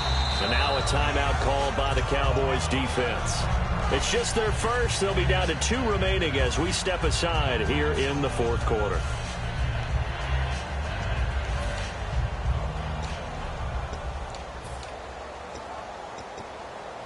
And the offense can string something together, but they'll need to do it quickly here to try to get points on the board and win this game. They go play action here on first down. And Green with a catch left side. It's a 10-yard gain there, and it sets them up now first and goal. And on the outside, they're playing press coverage. Looking to speed things up here, going with some tempo. Time for a break. We'll come back and see how it all shakes out after this.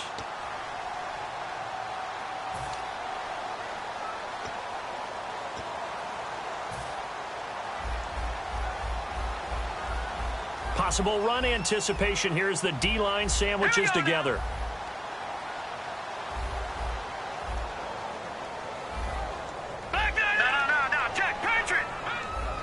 And the offense inside the 5 here at the 4. It's first and goal. And he is going to lose yardage here. That's going to go as a loss of a yard, and it'll be second down. One thing I know, defensive coaches love it when they don't have to invite their players to the party. This strong safety. And now the Cowboys are going to call another timeout. That'll leave them with just 1 remaining in this fourth quarter of play.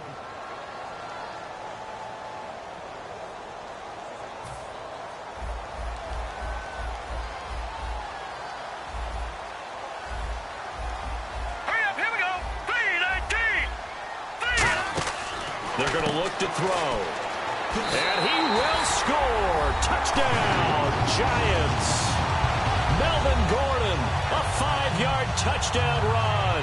And the Giants use the short field to their advantage as they cash in for 6.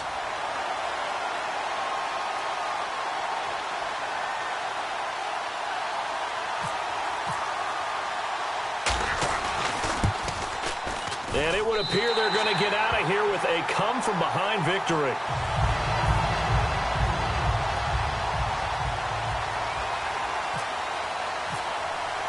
The kicking team out there for the Giants as they will send this one away. Fielded about a yard deep. Able to get away. That's why you keep the legs churning. And not a particularly good return here as they'll be forced to start at the 12-yard line. And now Dallas gets set to take the field. And a methodical drive last time, but they couldn't get that knockout blow. They had to settle for 3. But you got to like what they've been doing along the way, right? It's almost like the body blows, the setup punch. As you said, they didn't get the knockout blow here, but that doesn't mean it can't come later in the game on another possession. And the defense on the other side. Maybe a little gas, yeah, right? a little tired. And if nothing else, they just feel relieved getting upfield and giving up 3. They don't exactly feel like they've handled the offense. And the offense moving quickly to the line. So an excellent throw and an excellent catch there. Zone coverage, which means you just have to find the open areas in between defenders. That's exactly what happened on that play. And it pops free. The collision there jarred the ball loose and brings up second down. On every offensive coordinator, every play caller sheet, they have about 5 or 6 plays per game that they call shot plays or big plays. And you don't get many opportunities to dial them up. And they just did. And they drop it with a great chance to make a big play. That's going to hurt. And this time he's got the hook up. It's complete. And the play goes for 19 yards. Gives him a new set of downs. And they're going to speed things up here. Come on, let's go. What? None. They'll look to throw. And incomplete. A drop there in the middle third of the field. That'll bring up second down. On any passes in the middle of the field, anyone who's going after the football is going to be conscious that it's probably going to be contested and often physically. Sometimes that leads to drops. Here we go. Ohio. He's back to throw. Man open left side. It's Williams. They call it a gain of 19, and it moves the chains. That's what they need right now. Get the first down, get out of bounds, stop the clock. Just playing smart football, understanding the situation, making the plays necessary, and making sure that clock stops at every opportunity. So the D-line's going to spread out. Come on, let's go. Flex round, flex round, flex round, flex round, flex round. Back to throw. Got a man over the middle. It's Williams. And he gets this one all the way down inside the 15. And now they're in the hurry-up. And now the spike comes with 28 seconds left on the clock.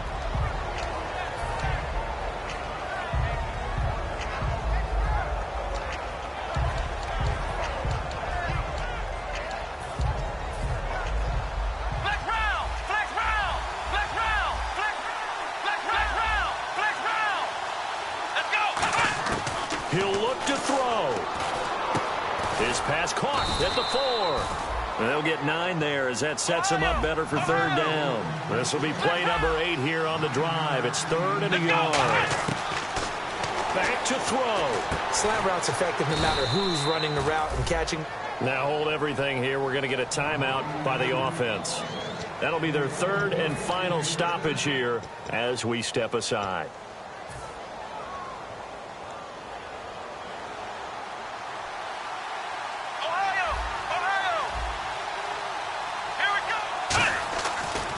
Prescott. And, a crusher there as it's intercepted. Picked up by Janoris Jenkins. And a big turnover there as his guys will get the football back. And New York set to take the field. The clock cannot be stopped here. Defense can't do anything. So kneel it down, take it home. No doubt about it. It's what you practice for in winning situations each and every week. Victory formation. Take a knee and go on into the locker room and celebrate. Call it a victory.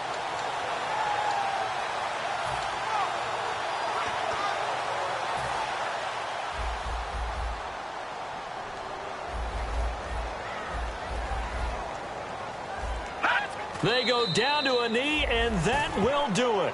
They are moving on here in the playoffs. Their coaching staff, they were pretty adamant beginning of the year. Our goal is to get to the Super Bowl. Well, they made it to the playoffs. That's part 1, but they fall a little bit short. And to me, once again, it exemplifies just how difficult it is to not just make the playoffs, but to win games in the playoffs. So you can set your goals high, but if anything is off during that time, you have some key injuries or you just don't play well, you get a bad matchup where that team just has better strength than you in certain areas, this is how it ends. So I don't think it's a total loss of a season, but obviously didn't get where they wanted to go.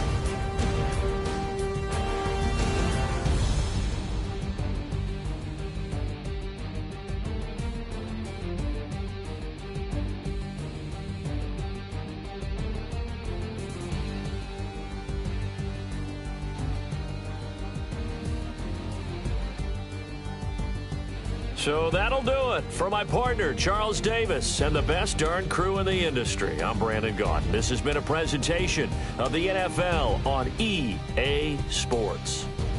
The Giants are winners as we say so long from MetLife Stadium.